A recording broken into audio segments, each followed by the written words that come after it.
Control of me, now don't touch me, and then you change me, leave me when these stars you look at from the stars. Why won't you show yourself to me? Let me keep my memories of you.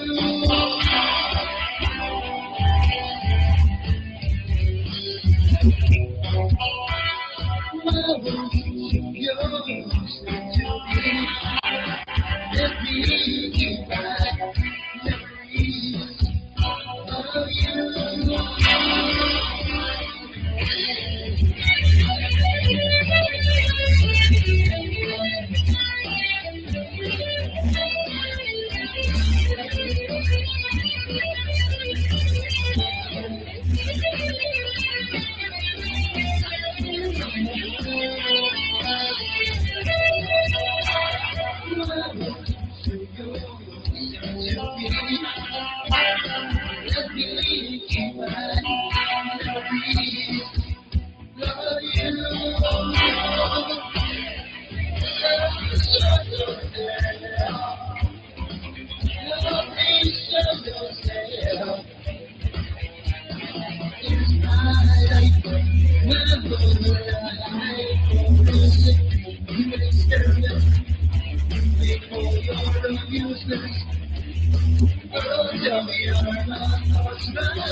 Hello, everyone. Trish Sheridan, host of A Global Focus. Come join us each Friday evening at A Global Focus's new time, 9 to 11 p.m. Eastern. Come join the discussion.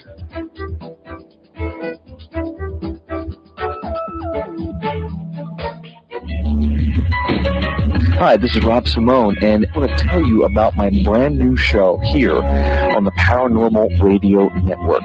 Each week, I bring you the most interesting people on the planet, the most in-depth discussions, and the most controversial issues. We go where no talk show dares to go. Join me every week for the Rob Simone Talk Show here on the UFO Paranormal Radio Network.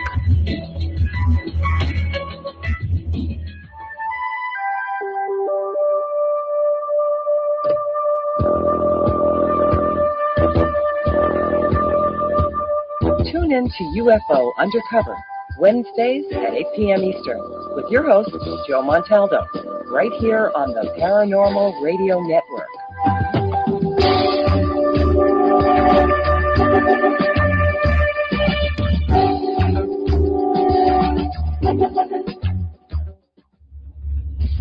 Tune in to the Mind Cemetery with hosts Chip and Nicole every month from 11 p.m. to 1 a.m. Eastern on the UFO Paranormal Radio Network as we delve into UFOs, abduction, ghosts, aliens, conspiracy, cryptozoology. And don't forget those creepy topics you won't hear on your local news. That's the Mind Cemetery, where the paranoia about the paranormal comes to rest. Don't forget to follow us on Twitter and Facebook.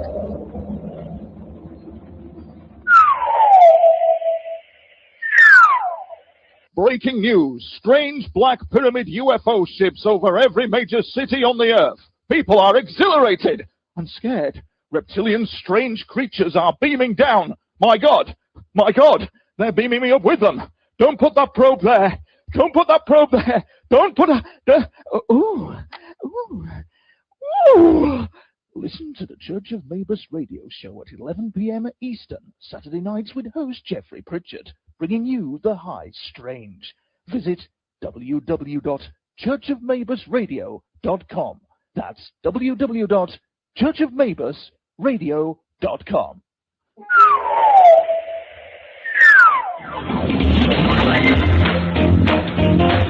Light up your night with The Kevin Smith Show. Hi, this is Kevin Smith. Join me Monday through Friday right here on the Paranormal Radio Network.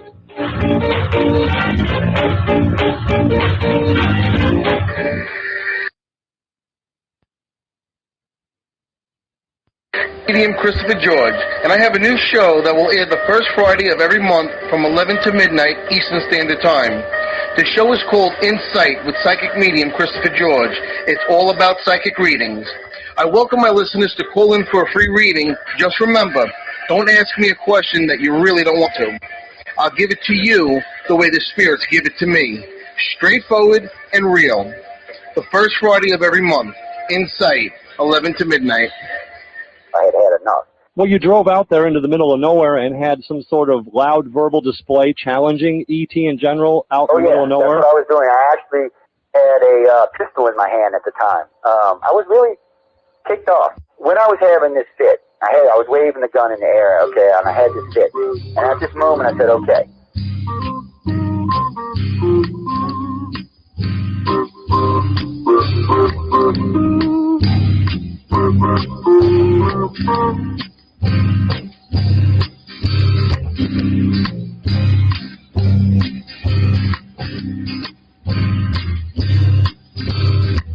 He was a Louisiana man named Joe-Montaldo.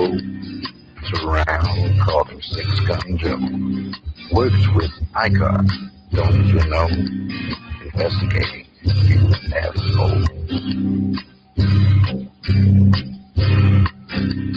Out for a drive with a gal one night, they stopped to check out the reports in the site. When an alien lit right there on the ground, commenced to throwing his weight around. Now, old Six Gun didn't take too kindly to that kind of thing. Especially without Vaseline. You know, seriously. Well, Six Gun looked that critter right in the eye and said, any last wish before you die, yo? Reached for his gun, quick as a twitch, and said, fill your club, you son of a bitch. Now, a legend spread across the land about this pistol-waving man. But if you're from space or from Earth below, you don't give no lip to Six Gun Joe.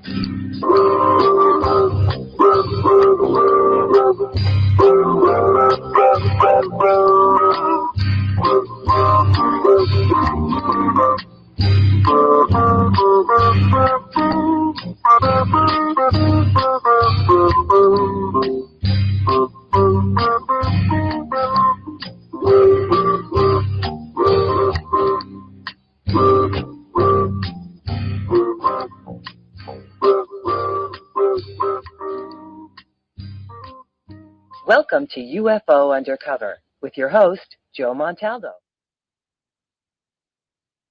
Good evening, everyone, and welcome to another episode of UFO Undercover. Like Natasha says, I am your host, Joe-Montaldo. Hope everyone's having a great morning, a great afternoon, great evening, wherever you are on our beautiful blue planet.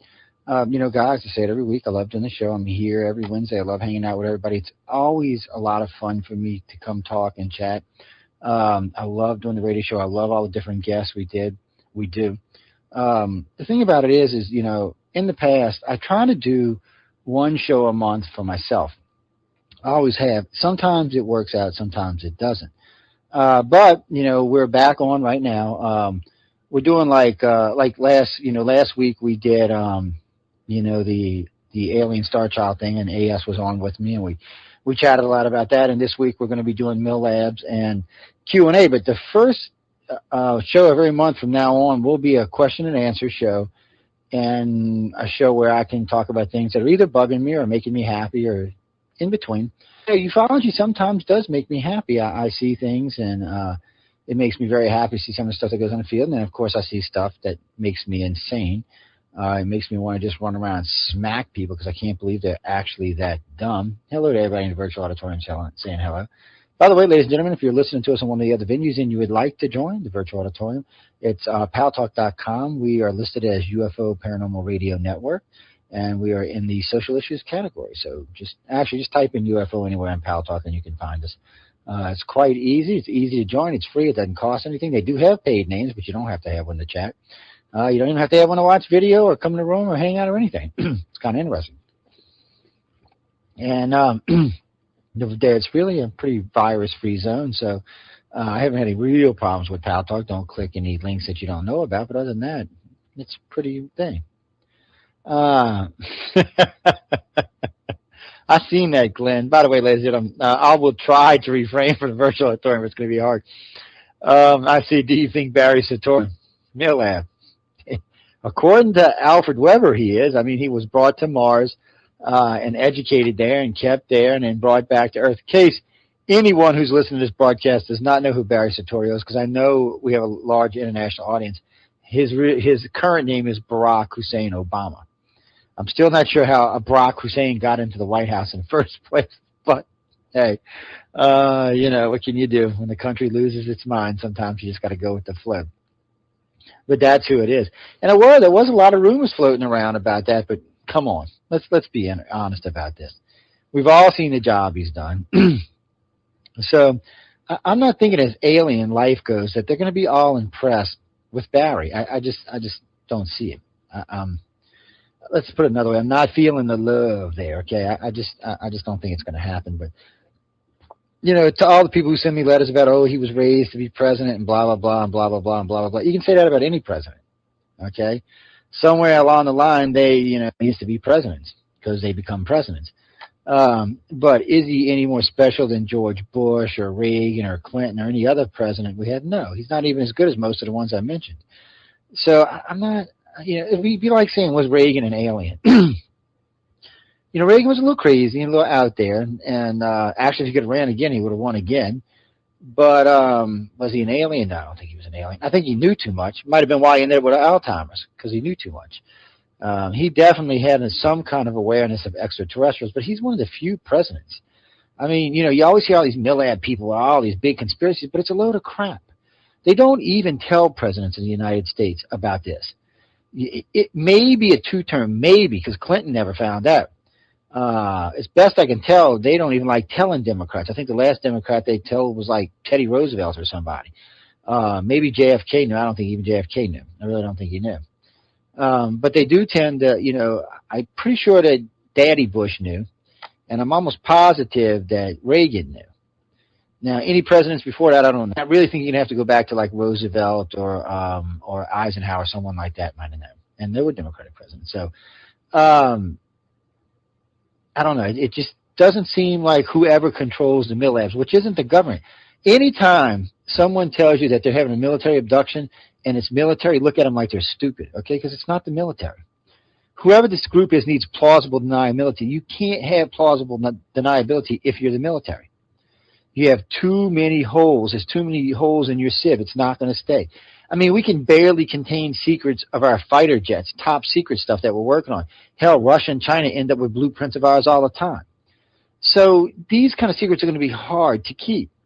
But if you've got a very select group, a very hand-picked group of people that won't turn, that will do the job, and you don't have to worry about it, then it's an easy thing to control.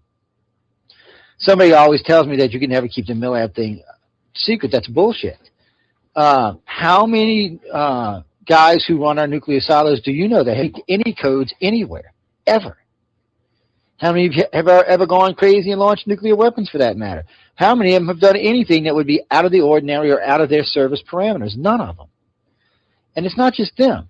There's a lot of other fields that, if you take your time and you select the right people, it will never happen. It will never happen. It will never be any slips. And even let's look at it like this. Let's say by some miracle, some guy went out and said, well, I'm one of the abductors. I'm one of the people milabbing people. Do you really think that the guys who control this would let that go?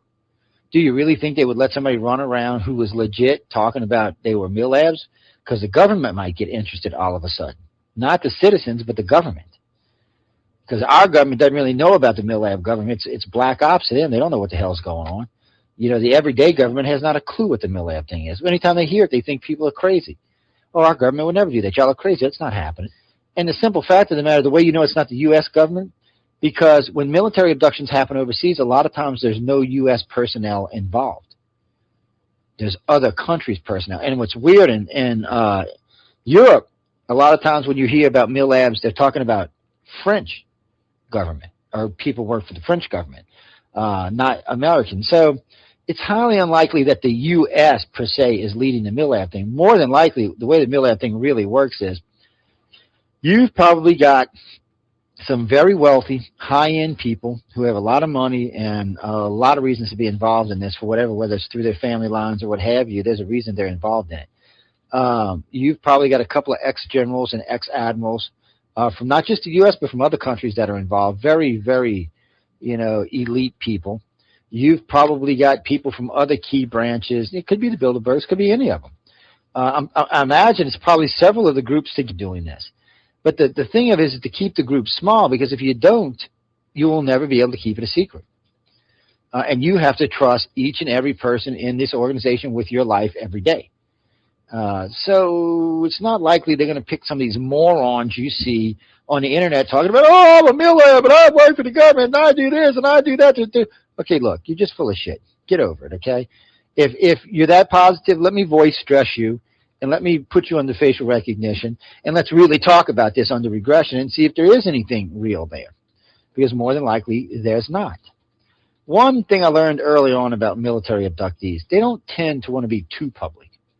It's not that they won't talk about it, they will. People like Near Isley, Melinda Leslie, Kay Wilson, and a few others out there, Sparks and a few others, they've had military abductions. And by the way, you don't have to be in the military to have a military abduction. Military abduction is a bad word to start off with, but it's the only acronym we got, so we're kind of stuck with it at the moment. But you don't even have to be in the military. The only thing you're required is that you're a contactee. People are like, well, the government abducted me. Well, why?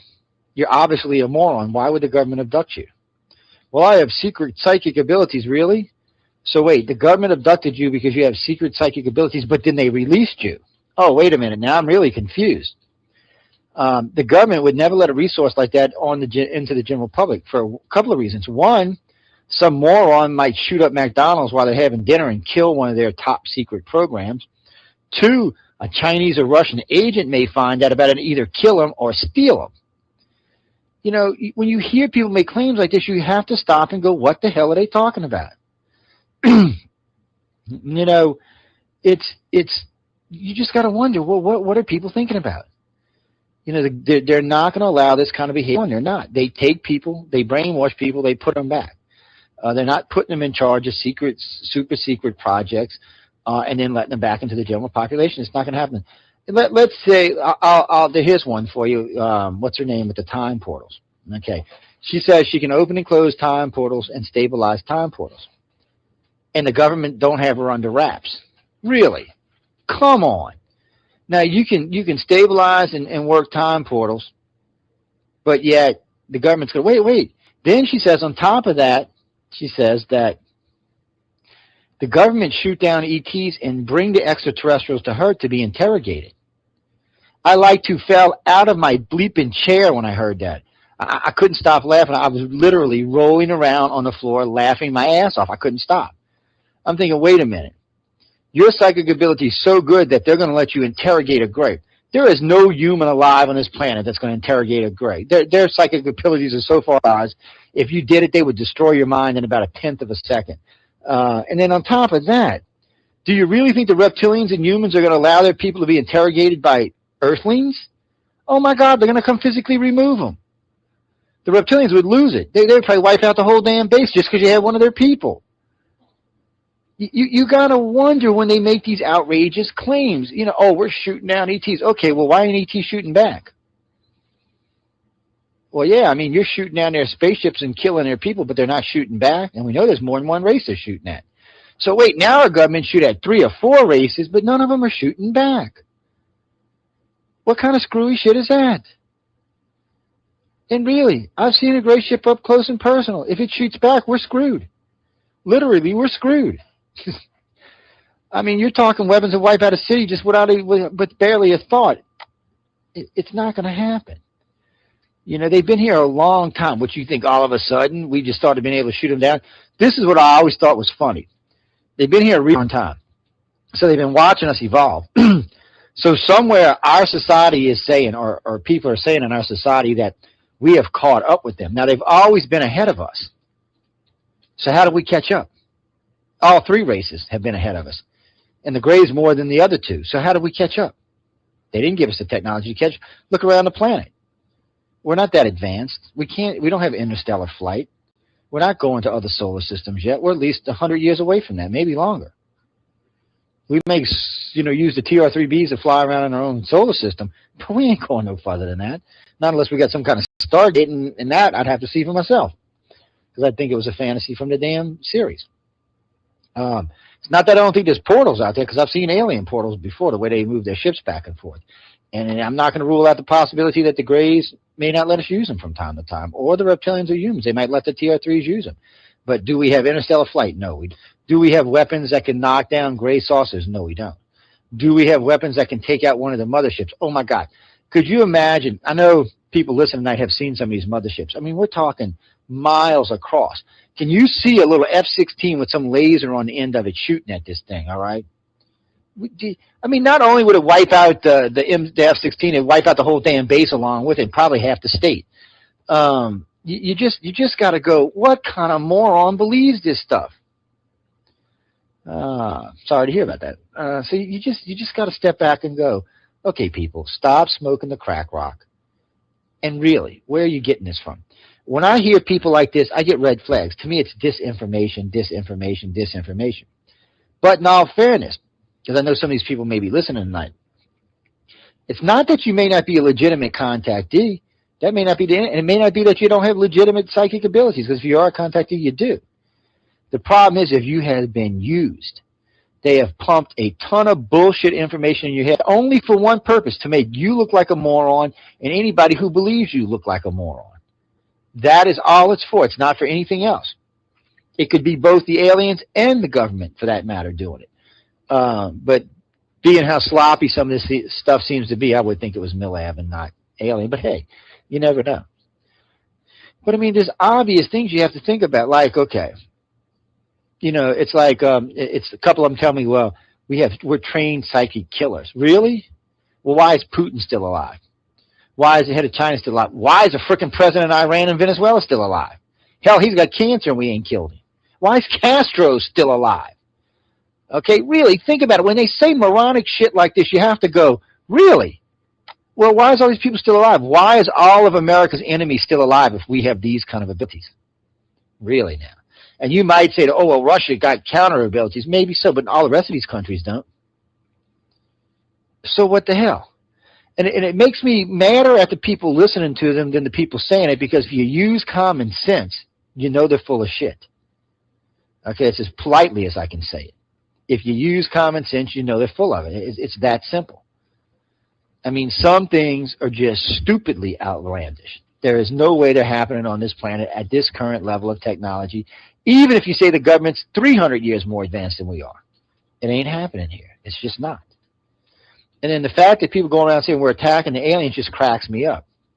I mean, these people can come in, remove you from your home, no questions asked, no interference from the government. No one thinks they can stop them. Well, no one has been able to stop them. But yet, these crazy people out there are telling us, oh, I'm psychic powerful and I can stop everything. Well, then do it. Put up or shut up.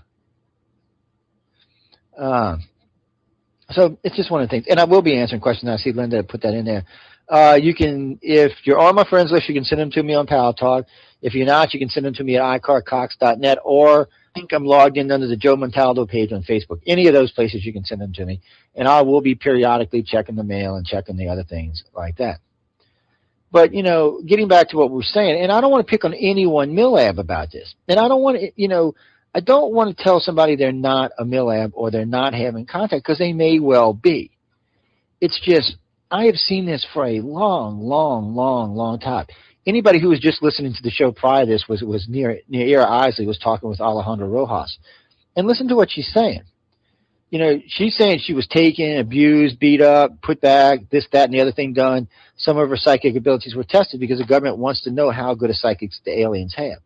But you really think the Greys are going to let the government take one of their psychics they've been working 10,000 years to get straight? Get the hell out of here. On more than one occasion, aliens have come in and removed their contactees from a milab situation. So, you know, when you start hearing all these other people tell you how the government's doing this and the government's doing that and the government's doing this, you got to ask them, well, are you really a contactee? Or are you a useful contactee? Because apparently you're not if the alien isn't saving your happy butt from them. It's one of these things that irks me. And, you know, if your abilities are that good, then you should be able to tell me, you should be able to get in my head. I love them milabs that tell me, I am a super soldier psychic. I'm like, well, what's in my head? I said, apparently I'm irritating the crap out of you, so what's in my head? Make me shut up. You're like, come on. So, anyway, there's just some basic things that you should be aware of when you hear military people, you know, spouting off that they're a milab and they've got all these superpowers. And any time that you listen to a contactee and everything goes back to them, be worried. All right? And be worried. When, you know, like with what's her name the other day, she tells me about the being able to interrogate the aliens, and she runs the super soldier program, keeps them all in line. She can close and open doors. She can move across time and space and dimensions. This is one person doing all of this, by the way. And there's a bunch of other stuff besides that she says she can do. She's not the only one. Problem is she can't prove it, first and foremost. Secondly, it's absolute and total BS, because if she had those abilities, she'd be able to manifest them now. And then the bad part is, when I voice stress these people, it is so bad. Well, to put it, I was watching these videos. I was playing them in the room the other night for some people.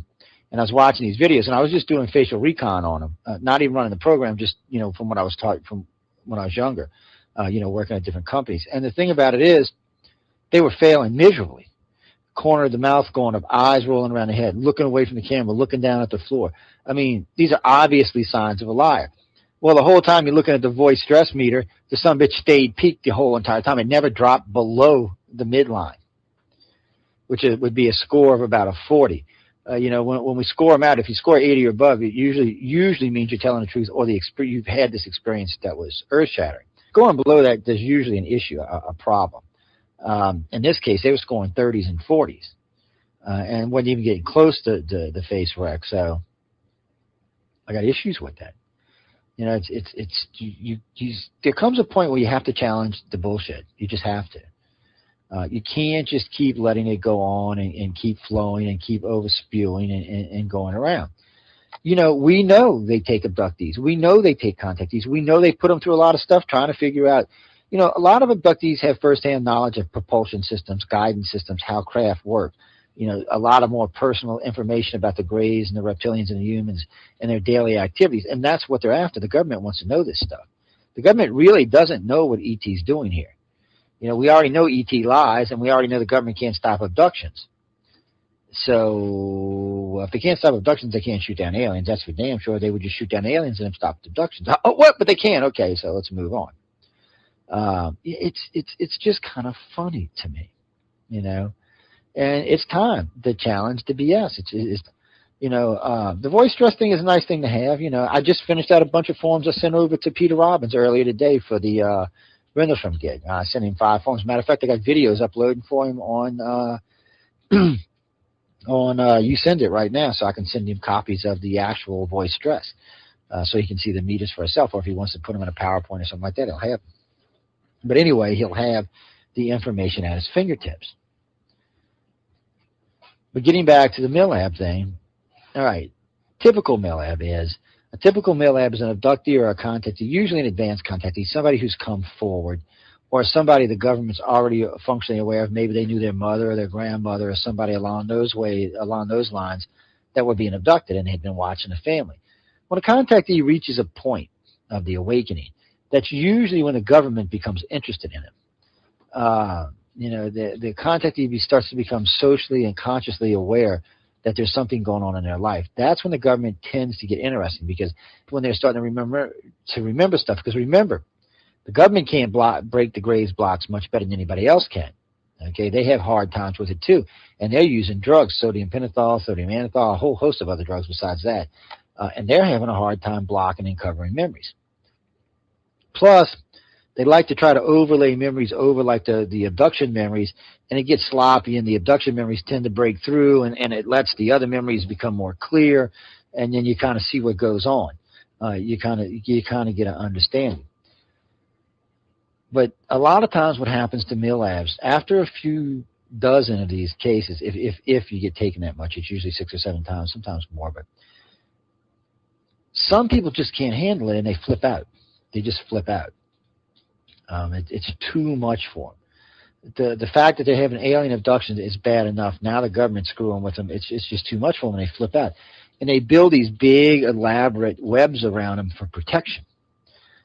They really do. That's what it's about. These big stories around them. They make everything about themselves, and it becomes humanized, and it's about me, and it's about nothing else. First and foremost, when you're dealing with alien abductions, it is about the alien. It is not about us. They have come to our world and are using us for their agenda. Not our agenda, but their agenda. We are a part of their agenda. We are not the whole part by any means. Humans need to get past that we're the most important things in the universe, because we ain't. And probably won't be for a very long time, if we ever make it that far. But as it stands in the grand cosmos right now, we ain't much higher than a tick. And they are using us, and they're using us for their agenda. They're actually, they have several agendas. But it is about them. Make no mistake, this is about the extraterrestrials that have been visiting this planet for 100,000 plus years. It's all about them. You know, whether they're breeding hybrids or not, you don't see any hybrids running around our planet, and if you do, they're so close to us that you won't be able to tell. So it's about them. Where are all these hybrid babies? No one ever asked that. I do, but no one else ever seems to. You know, when you listen to the amount of contactees are out there, and they all have these hybrid children, which I have no doubt that they do, by the way. I don't want to take anything away from that. Where are they? And where are the children of the hybrids? Where are they? And where are their children? Remember, this has been going on a very long time. So where are all these damn kids at? That just scares me a little bit. They could be being used for anything from food to wars to recolonization. But we don't know. And anytime somebody down here tells you they do, you got to kind of go, wait a minute now. You know, I mean, I can tell you several agendas. Well, let me rephrase that. I can tell you what I think several agendas are. I cannot tell you by any means that this is exactly what's going to happen. I can tell you based on this data, and this data, that more than likely this is where this is going to go to. But it's a hypothesis, a theory, a work in progress. But it's not a fact. Okay? There are some facts in this field. That just does not happen to be one of them. But getting back to the standard military abduction, since I keep getting sidetracked. And to James, where are you from? Australia. How you doing down there in Aussie land? Any particular point? I've never even heard of that place. I can pronounce it. Well, welcome to UFO Undercover. What I was talking about standard military abduction is when the government just comes in. You may still be in the military. You may not be in the military. You may be at home. You may be at your grandma's house. You may be driving to work. Who knows? They will come and take you. Sometimes, well, actually most of the time, they will try to talk to you coherently first. In other words, they will try to, well, appease your human side, to get you to use your humanity against you. Because they're going to be telling you stuff like, you know, well, they're aliens and they're taking you and they're doing this and that and this, and you should try to help us to understand why they're here and what they're doing. A lot of humans will do that. You know, frankly, I say this on the air all the time. I would give the government every ounce of data I have, just not everybody's names. I would never do that. I'd burn everything I had before I'd let them get their names. But I would give them all the data I have because, frankly, they are the government and they do have a need to know. Let's be honest about it. You know, there are people taking our citizens, so our government does have a need to know. So I don't personally have a problem with that. I have a problem with some of the secret crap that goes on all over the place, but not that. Now we're you know, so they take you. They will usually use a psychic to try to scan you. If you're not cooperative, they'll try to scan you with a psychic. And sometimes that works and sometimes that don't. But the problem here is the milabs are usually advanced contactees. They're not your everyday abductee. They're usually advanced contactees, people with advanced abilities and advanced knowledge. So it's a lot harder for the government to just go in there and scan their heads. They're going to be immune to it, or a lot harder. So then the government will resort to drugs or fear. They'll beat you up sometimes. They'll do other things to you sometimes. You know, I've heard women say they've been raped. I've heard men say they've been raped. I've heard them take them places and just undress them and hypnotize you and stick you in the middle of the room. I've heard that on many occasions. I've actually seen it once or twice, come to think about it. So, we know they do things like this.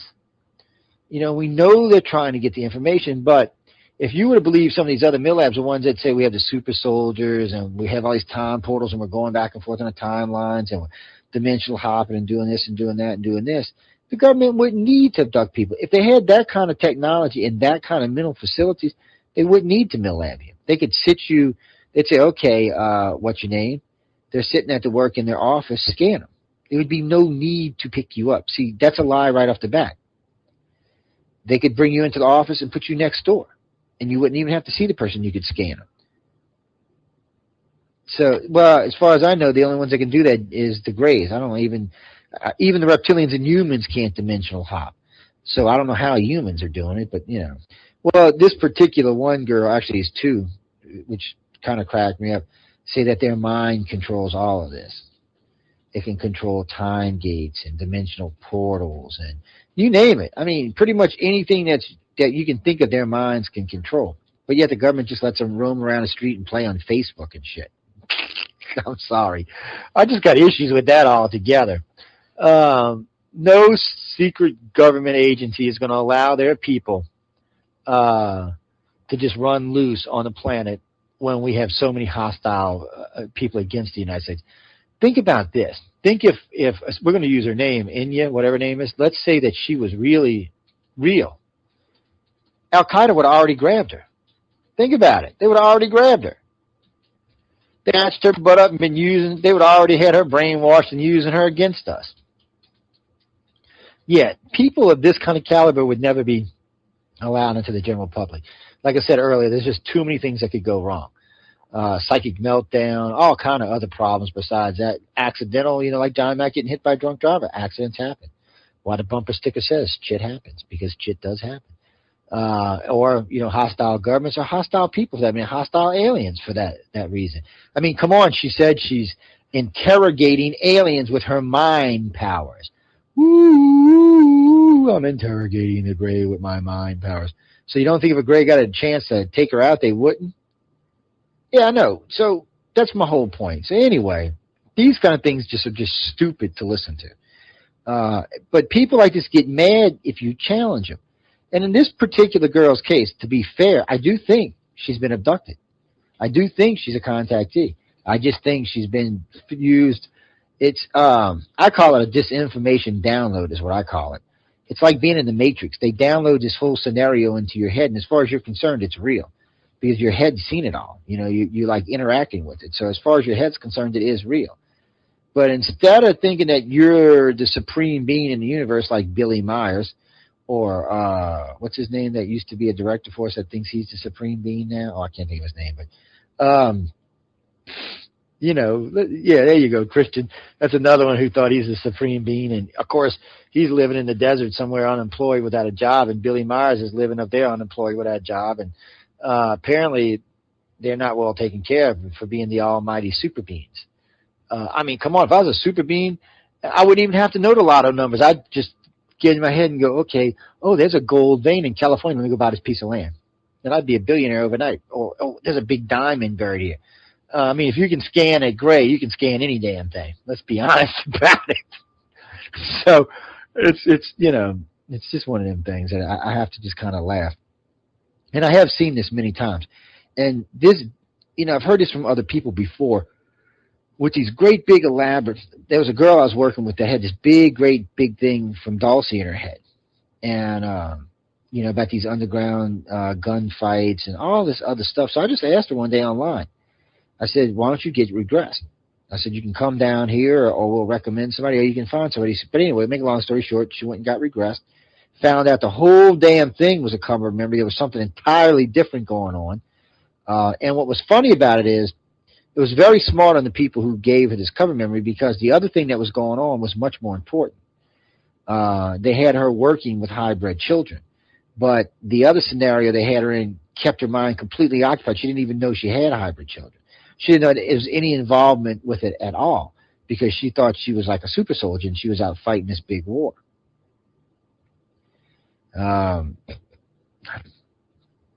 I wish we did have super soldiers. We wouldn't have to put up all this crap from the Middle East or from China or from, countries, Venezuela, countries we shouldn't even have to, we should have already blown off the face of the planet.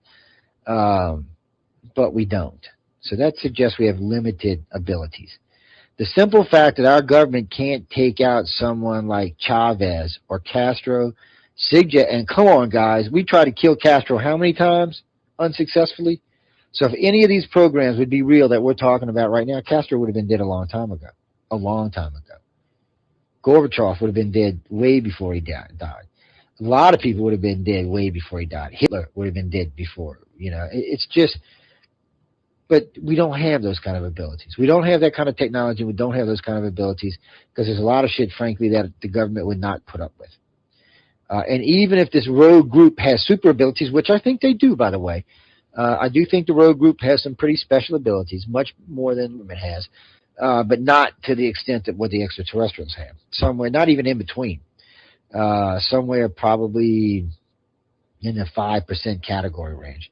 They're probably 50% more advanced than we are, but only 5% obtainable of what the aliens have. So there's just not a comparison there. We're just not in their realm of technology yet. And when people tell you that we are, they're full of shit. All you got to do is see a mothership or hear anyone describe a mothership, and come on. People are talking about 14, 15 aircraft carriers long, stacked 4 or 5 high, 2 miles across. That we do not have that kind of technology. We can barely build a balloon that big, much less anything of any real consequence. So we just don't have that kind of technology. People, and it's not that we're not going to develop super psychic abilities. We will. But it's not going to be everyday people, and not everybody on the planet has these abilities. And truly, when the government finds someone like these people say they are, they will never, ever, ever let them out of their sight. They will never, especially unmarried, single, they would have disappeared. They would be locked up in some condo somewhere, been being pumped through drugs till they finally agreed with everything the government said. They would have been completely and utterly brainwashed by now and being completely used. But that's not what's going on. So, the aliens will intervene, but only if you're useful. Now, Kim, like I was saying earlier, there are a lot of bad things that happen. It's not all bad, though. It's kind of like aliens. Sometimes the milabs do good cop, bad cop. One will be an ass, one won't be. One will bring you a sandwich, one might dump you coffee in your lap. Things like that. I was talking with Larry Warren about this last time I was on the air with him, about him being brought a hamburger because it brought back a story to me when I was in the military. We had all went out one night and got really messed up. And we were, the three of us were laying, I was in the military time. I was stationed in Millington, Tennessee, and going through advanced electronics school. And we were laid out on the side of this hill in the middle of the dark, beautiful skies, no light anywhere. And we're just watching the sky when the whole damn hill moved. It just slid to the left or to the right. And white light came out the ground. Now, needless, we were pretty drunk. And we were all kind of like, wow, what the hell? And we were laid out on top of a missile silo. We had no idea. It was just a bunch of humps in the field. We didn't know what they were. We thought they were just mud hills or something. And the SPs came out along with 2 MPs and escorted us down these stairs, down to the bottom of this thing, to this room, where they interrogated us for only about 10 minutes when they finally realized, oh, no, these guys are just drunk. They're not Russian spies or anything. And they brought us hamburgers.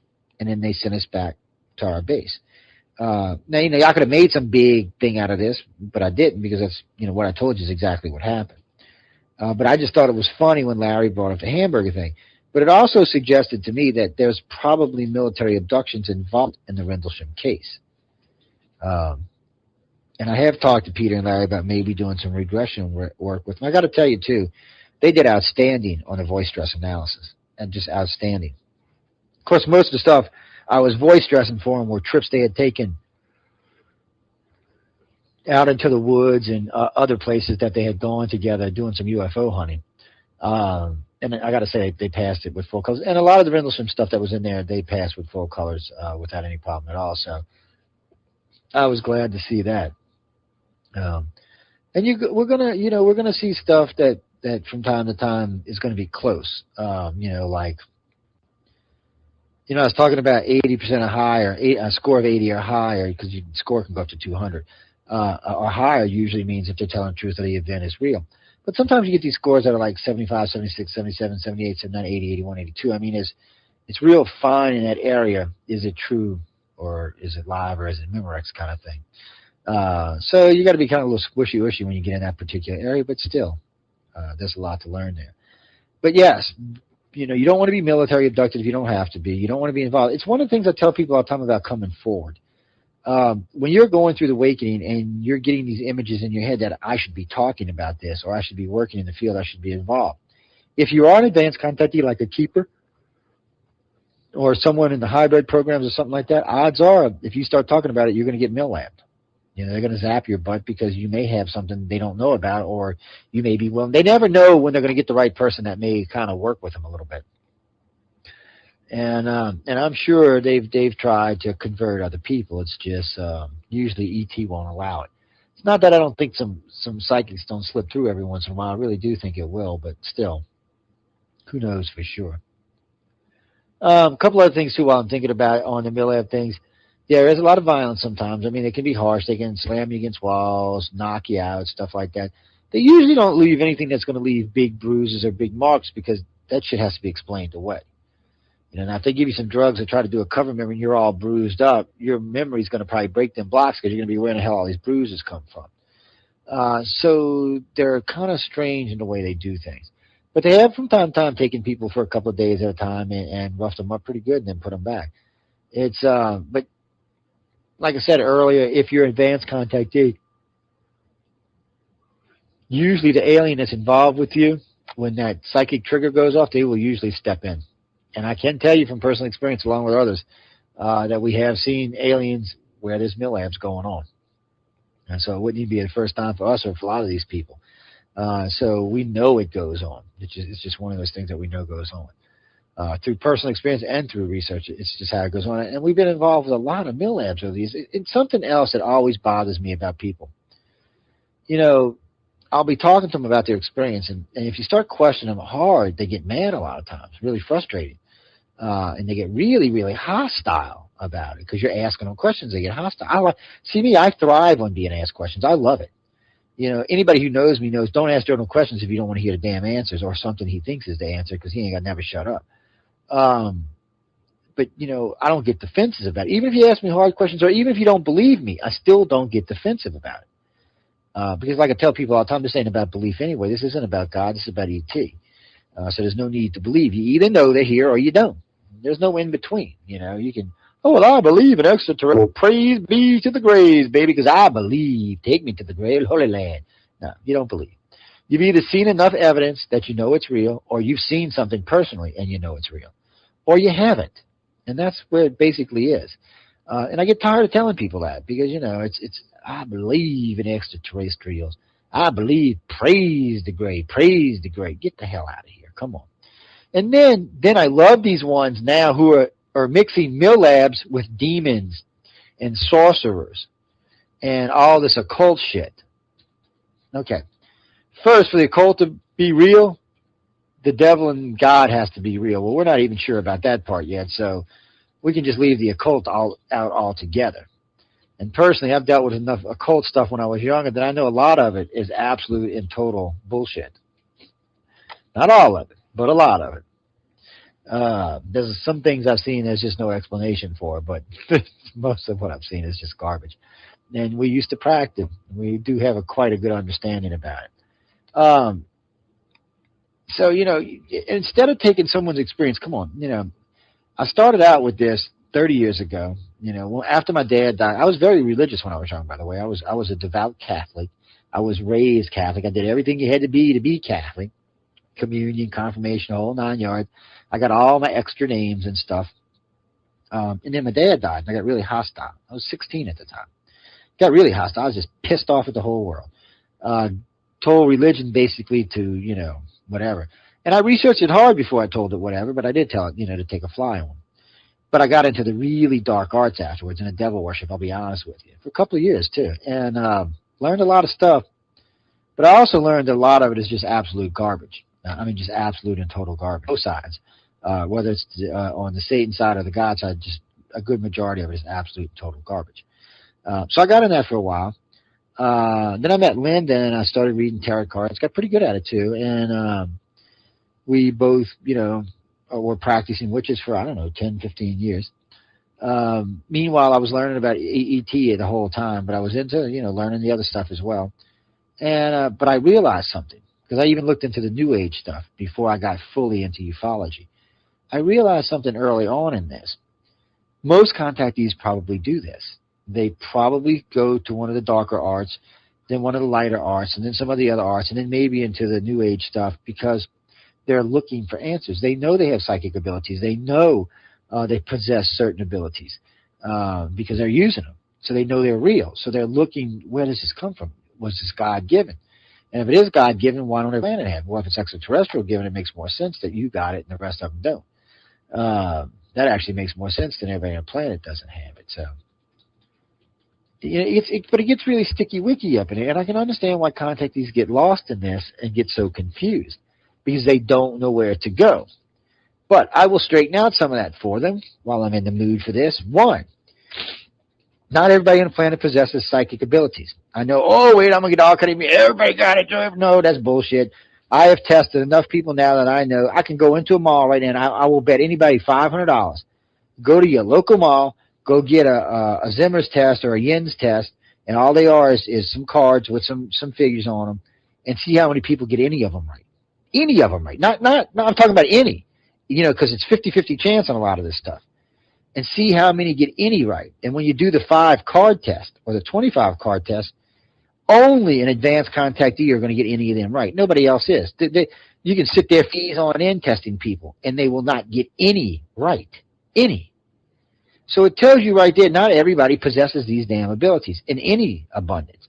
Because even a little bit of empath or a little bit of psychic abilities, like, okay, let me put it, say I lift a card and I see a square, a red square. If they possess any latent psychic abilities or empathic abilities, they should be able to pick the projection up for me, because I'm sending, and I'm sending on purpose, because I'm trying to get them to see it. So not only are we getting them to try to look and see what they can see with their own psychic abilities, we're trying to use ours to send it to their head to help them out, and they still aren't getting it. So I think what it is when it comes to psychic abilities, I think it's a threefold thing. One, I think it's part of who and what we are being related to these aliens. Two, I think because of the repetitions of meeting each other on the ships, that our abilities are getting better from dealing with the hybrid children. But more importantly, in three, from our regular contact with the Greys or the humans on a daily basis, I think their psychic abilities evolve quite good, quite advanced. A lot of times they'll be very empathic or very telepathic. They'll know who's calling on the phone, who's at the front door. They'll know when their kids are lying to them about grades or where they've been, or all kind of wonderful things. No, reptilians are not evil. Human aliens are evil. Reptilians are not evil. Somebody lied to you. You must have been watching David Icke or somebody. Now you see you distracting the whole damn train of thought. But anyway, where was I? On the psychic abilities. Just go test it yourself. And I say this all the time, you don't have to take me for my word. I never ask people to listen to me or to agree with any of my thoughts or comments without checking them out first. Any of them. It's who I am, a very unique person in the ufology field, because I do not expect you to follow me. I expect you to challenge me. Okay? Anybody who knows me worth my shit will tell you that. I expect to be challenged. I don't expect a cakewalk in the field, and I don't expect people to walk around and follow me blindly. I expect people to say, well, Joe, where'd you come up with that from? Or what the hell was that? Why do you think that? Where's the evidence for this? I expect that. To me, that is just doing good research. I mean, that's all it is. It's not anything more than that. It's just doing good research. Now, getting back to where we were in the milab things and the psychic abilities, the New Age is telling me, well, we got psychic abilities. Well, it's because you're contactees, you dumbass. Let me regress you and find out if you're a contactee. And I love people that tell me they possess psychic abilities, but they're not abductees, but won't let me regress them to find out. It's kind of like the Darryl Sims thing. Well, I made the alien stop. Well, let me regress you and find out for sure. No, I know for sure I stopped them. Well, but Darryl, they can put cover memories in. Let me. No. See, that's the same thing. Because you don't want to know. You want to know that I'm right. Either way, it doesn't matter to me. However you want to take it, it's that simple. There's a lot of this going on. And to the person who just sent me that I am about it, no, I like Daryl, and I have friends, and it wasn't meant to be an insult or anything else. Daryl is a contactee, just like his son and his grandson are, and probably other members in his family. His son and grandson are still being abducted. He's not. Now, there's nothing he could do to stop it, even though he told you he got mad, blah, blah, blah. That's not what, if they did stop, it's because he's no longer useful to the program. They've got his son and his grandson, they're using them. Or because he was such a pain in the ass, they just blocked the memory. Really, there's nothing you're going to do to a grade to make them stop. You may make them torture your ass more, but you're not going to stop them because they can just wipe your memory out. And they can make you think that it stopped. They can plant the whole damn memory in there. So, what are you going to do? You're going to leave it at that and move on from there. Same thing with the military abductions. It's one of those things. It's going to happen if you're an advanced contactee and you come out forward, bam. More than likely, you're going to get picked up. You're going to be taken, and they're going to do things to you. It's just part of the program. They're looking for answers. Thank you, Trace. Just like we're looking for answers. We're all for answers. And the government's got a lot of answers. ICAR's got a lot of answers. But none of us got all the answers by any means. Like I said this the other day. We got 27,000-something members now. Let's assume that 18,000, maybe 19,000 of them are contactees. That means ICAR has 19,000 pieces of the puzzle. And do we know what the hell is going on? No.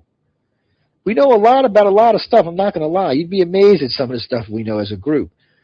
But do we know why they're here 100%, what they're doing here, what the outcomes? No, we don't. And anybody who tells you that is lying to you. Because one thing I learned after my first 15 years in the field is abductee stories do not match. Okay, so everybody understands what I'm talking about here because we're getting close to the break. There is a baseline of what we call criteria where, like when we talk about the young children and the invisible friends and some of the stuff that goes on, the guy with the hoodies and the red eyes and stuff, this is typical abduction criteria for these people and upwards.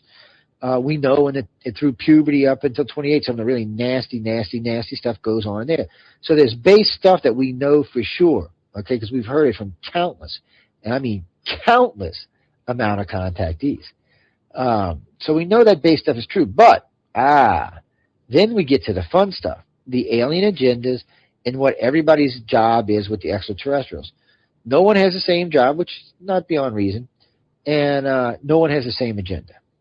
Now, assuming ICAR has 19,000 abductees in the organization, then we have 19,000 agendas. Well, that's just screwed. Who the hell is right? Which one of them are right, or which bunch of them are right? I can't lend credence to one over the other because they're all telling me different stuff. Even if I know it's an advanced contactee who has advanced training and is in one of the programs, when they get to a certain point, I got to say, okay, I can't believe it anymore because there's nothing to base it on.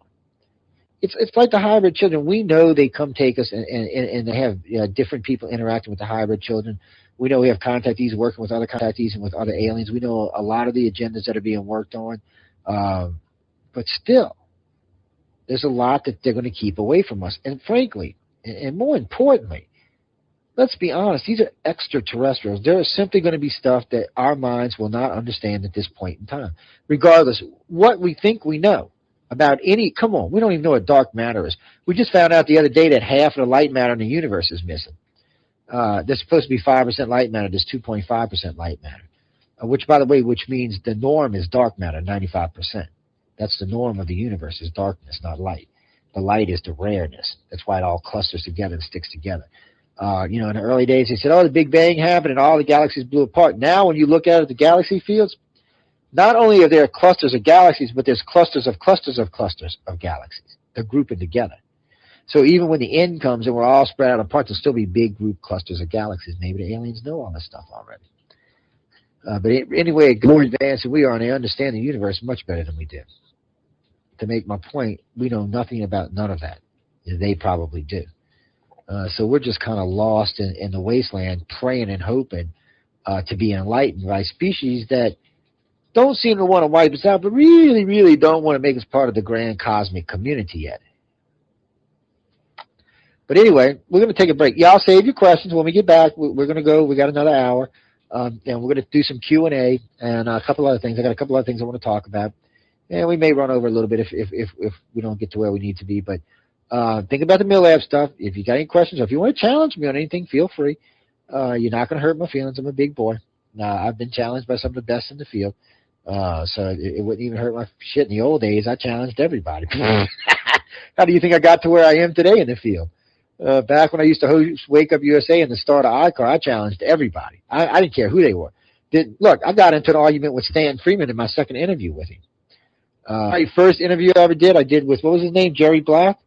The guy that said Golf Breeze was an utter hoax. Oh, my God. That was my very first show I ever did. It was a good one, too, by the way. It was heated. It was heated by everybody. Everybody was involved in that show, kind of an argument. I thought Lynn was going to go to the screen and slap the son of a bitch. It was a good show, though. But point being is you got to challenge people.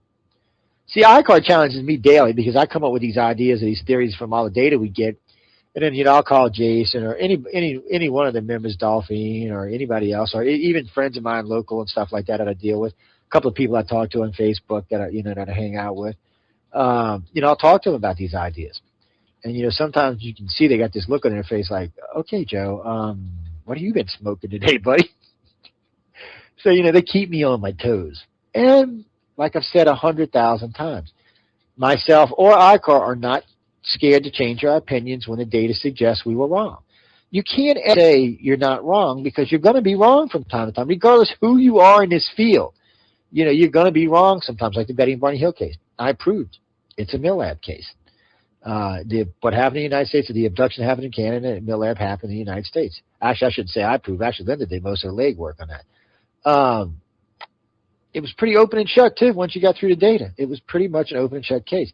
So we're going to make mistakes. We're going to get things wrong. We're going to learn stuff as we're going. I got to cheat a lot. There was a lot of good, credible data when I got into the field. I could look at John Mack stuff, David Jacobs stuff, Darryl Sims, everybody who was a researcher in the field. I was first with MUFON. We checked every abduction source we could find and did the original criteria. And then when iCar formed, we did it again. And it does give us a unique understanding about extraterrestrials and alien abductions. And like I've told 4 MUFON directors now, even though Walt I personally like, I've told 4 MUFON directors this now: you'll never get to the truth chasing lights in the sky, ever. The government is not going to tell you, well, MUFON's infiltrated anything. The government is not going to tell you the truth, okay? There's not going to be any disclosure until ET says it's okay. And frankly, there's no need for it. And I've said this 100,000 times. ET has disclosed to everybody they want to know. If they wanted all 7 billion of us to know, they would just hover over the planet and let everybody see them. That's not what they're worrying about. They're worrying about their group of contactees. They're 10 to 15% of the population, and that's what they're worried about. They don't care about everybody else. It's not a concern to them. Maybe that's what scares so many people, because really it isn't a concern to them. Only the contactees are a concern to them. It's one of the things. But anyway, it's a good time to take a break, so we're going to stop right there. I want everyone to please stay tuned to UFO Undercover. I am your host, Joe-Montaldo. We are speaking about milabs, alien abduction, and several other topics for that matter, so I want you to please stay tuned. I'll see you in about 8 or 9 minutes. Have your questions ready, and we'll start then. See y'all soon.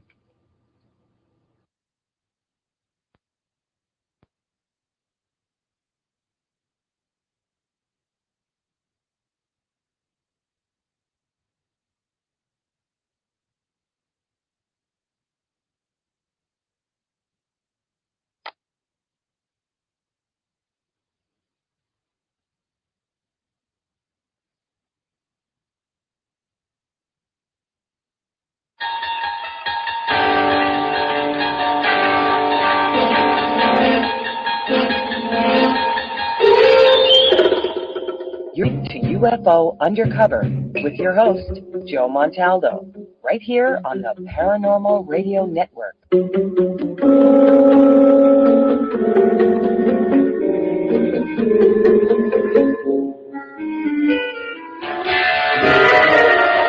Eastern on the UFO Paranormal Radio Network as we delve into UFOs, abduction, ghosts, aliens, conspiracy, cryptozoology.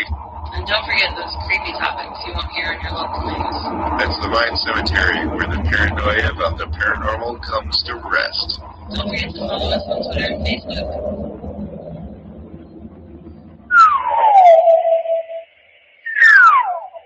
Breaking news. Strange black pyramid UFO ships over every major city on the Earth.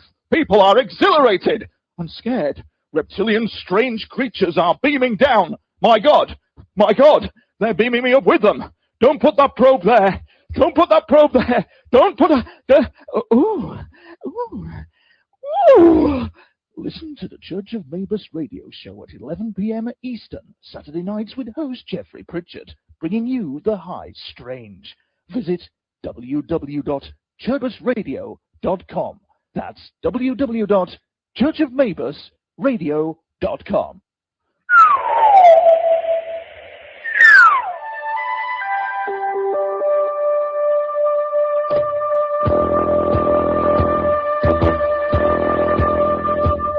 Tune in to UFO Undercover, Wednesdays at 8 p.m. Eastern, with your host, Joe-Montaldo, right here on the Paranormal Radio Network.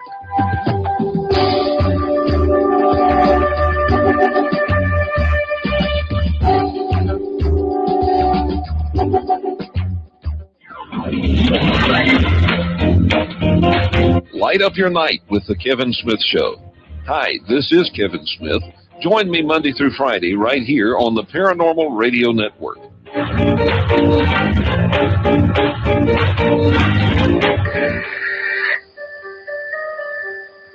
Hi, everyone. I'm psychic medium Christopher George, and I have a new show that will air the first Friday of every month from 11 to midnight Eastern Standard Time. The show is called Insight with medium Christopher George. It's all about psychic readings. I welcome my listeners to call in for a free reading. Just remember, don't ask me a question that you really don't want the answer to. I'll give it to you the way the spirits give it to me. Straightforward and real. The first Friday of every month. Insight, 11 to midnight.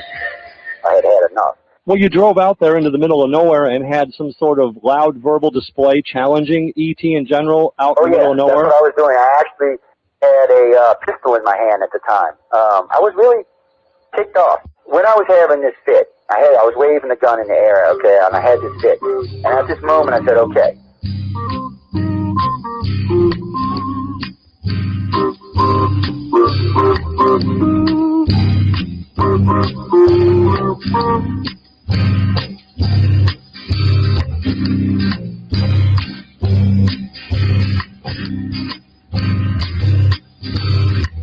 He was a Louisiana man named Joe-Montaldo. Folks around called him Six Gun Joe. Worked with ICAR, don't you know? Investigating UFOs. Out for a drive with a gal one night. They stopped to check out the reports of sight. With an alien lit right there on the ground, commenced to throwing his weight around. Now, old Six Gun didn't take too kindly to that kind of thing. So I took out Vaseline, seriously. Well, Six Gun looked that critter right in the eye and said, any last wish before you die, yo? Reached for his gun, quick as a twitch, and said, fill your club, you son of a bitch. Now a legend spread across the land about this pistol-waving man. But if you're from space or from Earth below, you don't give no lip to Six Gun Joe.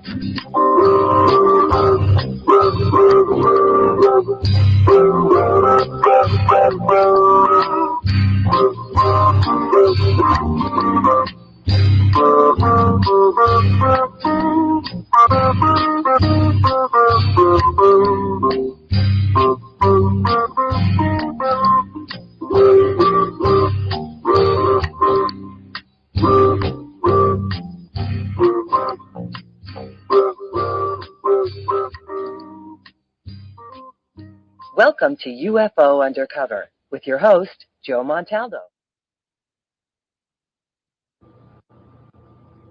Okay, well, thank you for that welcome back. Damn, sorry about that. I got a little tongue-tied there, guys. I'm not sure what all of that was about. Got off on a kind of crazy rampage there. You know, before I get started, a couple things I want to think about. I want to welcome Chris. Chris is going to be doing Insight starting this Friday, matter of fact. It'll be the first Friday of every month following Teresa and the Global Focus. Should be an excellent show. It will be open phone lines as far as I know, so I'll double check, but he'll be on with us later. Speaking of the phone lines, ours is 504-273-7379. I do have questions on the boards on a couple of places, but, the phone lines are open. As long as I'm not in the middle of a question, we'll take a call. So, again, it's 504-273-7379. While I'm on that, though, if for any of the hosts in the room, I want to start leaving, even when everybody is posting their messages and their show titles in the rooms and stuff, I want to make sure y'all are starting to leave the archive site and the call-in number in the virtual auditorium. I've had a couple people complain that when they come in, it's not there, and they want to just click it and go, which is cool. So, and it's not a big deal just to start in front of that when you're typing. So we'll get it put in there today and tomorrow, and then we'll just let everybody know to leave it in there and just post in front of it. So enough all about the official business stuff. A couple of questions. Well, let's see. Let's go here first. Let's see. Sam. Oh, Sam. Samantha. Okay, it's just Sam. I got you. There, she wrote Sam, and then she wrote, I'm a female underneath it. So I guess you wanted me to know. What do we got here? What are my thoughts on exopolitics and Alfred Weber? Okay. On Alfred Weber, I have to take the fifth. Sorry, I just have to. On exopolitics, it depends what you're talking about here. Okay, because exopolitics, well, that's what there's. Now, there were from, actually, I have to go back and look now, but Alfred is a close and dear friend of mine. That's all I can say about Alfred. And I would comment on his research, but I don't even know what he's doing right now, so I don't want to comment on it. As far as exopolitics go, I sit on Michael Solo's advisory board for abduction research. I am for disclosure in Stephen Bassett's realm, so I'm not against exopolitics. And in a lot of ways, I agree with exopolitics. But by saying that, there are things that I take issue with. One, setting up rules and regulations for extraterrestrials and how we're going to meet and design. Now, I do think we should have some kind of contingency plan in case there is a contact, so that at least more than just the military is involved. I do agree with that part. But setting policies and politics for extraterrestrials is an arrogant, egotistical thing to do. Because frankly, I'm not even sure if they would understand our politics, and I'm sure we wouldn't understand theirs. Instead of doing that, maybe we should be looking for similarities or for reasons why they're here, and starting that basis. Say, okay, well, look, Mr. Gray, we're glad you're coming forward. We would kind of like to know why you're here, why you're taking our citizens. Can we look forward to more of the same? Is there going to be something, let's try to get something that eases the stress of first class. I don't care what anybody says. I listen to these young people all the time tell me, oh, I wouldn't be scared of an extraterrestrial. Yeah, but yet when I see them on their ship, their hair standing in their head and they're just stunned like, ah! Yeah, you're not scared, my ass. Anybody with any common sense, the first time they see an ET, or even the dozenth time they see an ET, you're going to be like, ah! Let's be honest about it. They're extraterrestrials. Maybe if you're an old timer that's been being abducted for 30, 40, 50 years, you might not be quite as shocked, but since they wipe out most of your memories, a lot of times you're still going to be shocked. So to reiterate on what I was saying, I do, in some stuff, I do agree with exopolitics. I just think that we should be establishing things and understanding things and pushing for disclosure and pushing for understanding and pushing for protocols for contact. I just don't think that we should take the wrong approach. I think we should leave this. I think we should really look more into the abductee stuff and find out more about the aliens before we start talking about how we want to meet them, where we want to meet them, and what we expect out of them. We have a bunch of abductees on the planet, so I would think it would be to our benefit to seek their knowledges, and I mean on a vast, maybe 100,000, 200,000 of them.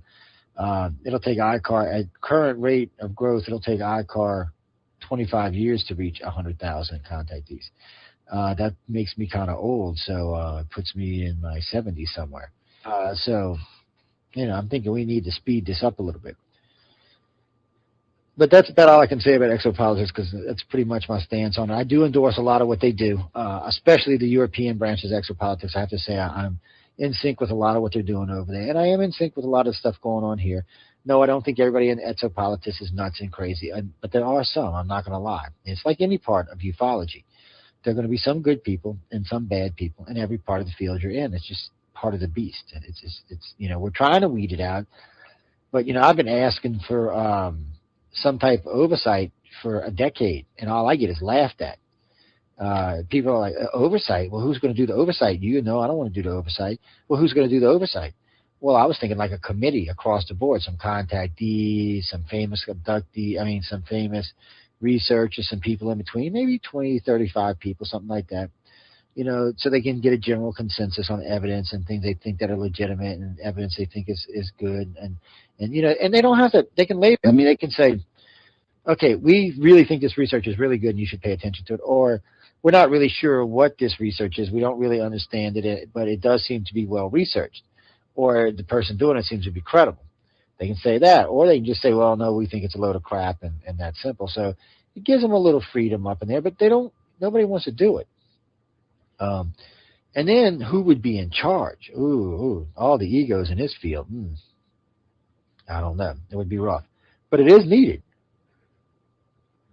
To the person who just sent me that IM, there is not a legitimate anything that doesn't have oversight. You're not legitimate if you don't have oversight. You're just not. Scientists have to be peer-reviewed. They have oversight. Even politicians have oversight committees. You have to have oversight. Doctors have oversight. The FDA and the MDA and a few other things look in on doctors and check up on them and see what's going on. Every so often they got to go get recertified and stuff. So there's oversight. Ufology doesn't have oversight, and ufology needs it in a major way. Do it like this. Take your top 5 organizations, ask for somebody in the top echelon of the organizations, then take 3 or 4 of your top contactees, take 3 or 4 of your top researchers, have them start selecting some other people, and till you get 20 or 25 people, and do it that way. And you would have a really good community. They would be well diverse, and if you get endorsed in the field, would be good information. And people could submit information all the time to them. So,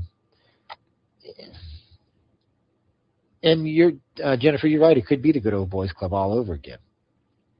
The idea is to keep it diverse, because UFO investigators generally do not like to deal with contactees and abductees. They haven't made it that far yet. They're still chasing UFOs.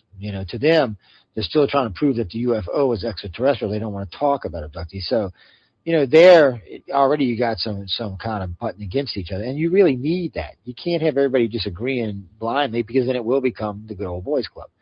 And you will have to watch, how it gets done and how people get assigned. When somebody retires or steps down, how other people get assigned. You have to replace them with someone in the same caliber from the same part of the field or something. Anyway, just a thought, an idea, design, but it is something that the field needs. It really does need oversight. Psychology has oversight. Come on, until psychology got oversight, it was a what? A pseudoscience. What is ufology? A pseudoscience. We're a pseudoscience until we have oversight of some kind. Somebody who's doing the fact checking and checking the information and trying to bring legitimacy to the field. Well, married to that, there are a lot of good writers in the field. There are a lot of good in the field. But a lot of the books contradict each other. So wouldn't you would like to know what the consensus of the field was? Like we'll use the Betty and Barney Hill case. 10 years ago, the consensus of the Betty and Barney Hill case was they were abductees, plain and simple. They were abducted, and that's all there was to it. Then this arrogant SOB comes along that runs ICAR and says, no, that's not what happened. This is what happened. Okay? And this is why it happened. Okay. Now, 5 years ago, there was a split in the field. Half the people agreed with what I was saying. The other half the people still held tight to the Betty and Barney Hill case. But that is slipping. Every day, more and more people in the field are siding with the new case because it's much more coherent and it's much more detailed and it's much more accurate than the original investigation was. So more and more people are siding with it because it was credible research. And if we do this on a regular basis all the time, the field will just be cutter. But you have to be willing that you make mistakes. You have to, fess up to them. You have to know that things are going to change. And we really need oversight. All right, enough about oversight. We will leave that alone and move on to the next thing. Let's see, wait. What did I do with that other question I just was looking at? Oh, okay. Do people like Linda Moulton Howe bring credibility to the field? Boy, y'all just trying to get me in trouble tonight, huh? What is with these questions? I don't know. I don't follow Linda Moulton Howe. I don't follow her. She doesn't research in the areas that I research in. I can tell you this. I think she's done a lot of talking and a lot of writing, and she's brought a lot of press to the field. Good or bad press, that's not my call, but she has brought a lot of press to the field, so we have to give her that. The probe shift thing in her case, I think, was a disaster and it should have been left alone. And I do debate her on the cow thing, mutilated cattle.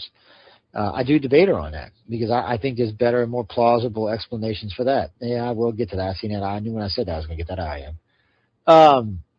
Well, let's look at it like this. ET's coming in and taking cows and putting them back. Okay, first off, I got a problem that they put them back. Secondly, we did a lot of research on this because everybody always said, oh, no, these were just road cows on road ranches and they weren't insured or anything. Okay, well, that's a load of crap, by the way. We started looking into these ranchers. Now, listen here, the word rancher. Not little cattle farmer, but ranchers. Ranchers have big, huge spreads with buku cattle. And they don't let their cattle run around uninsured because it's not smart.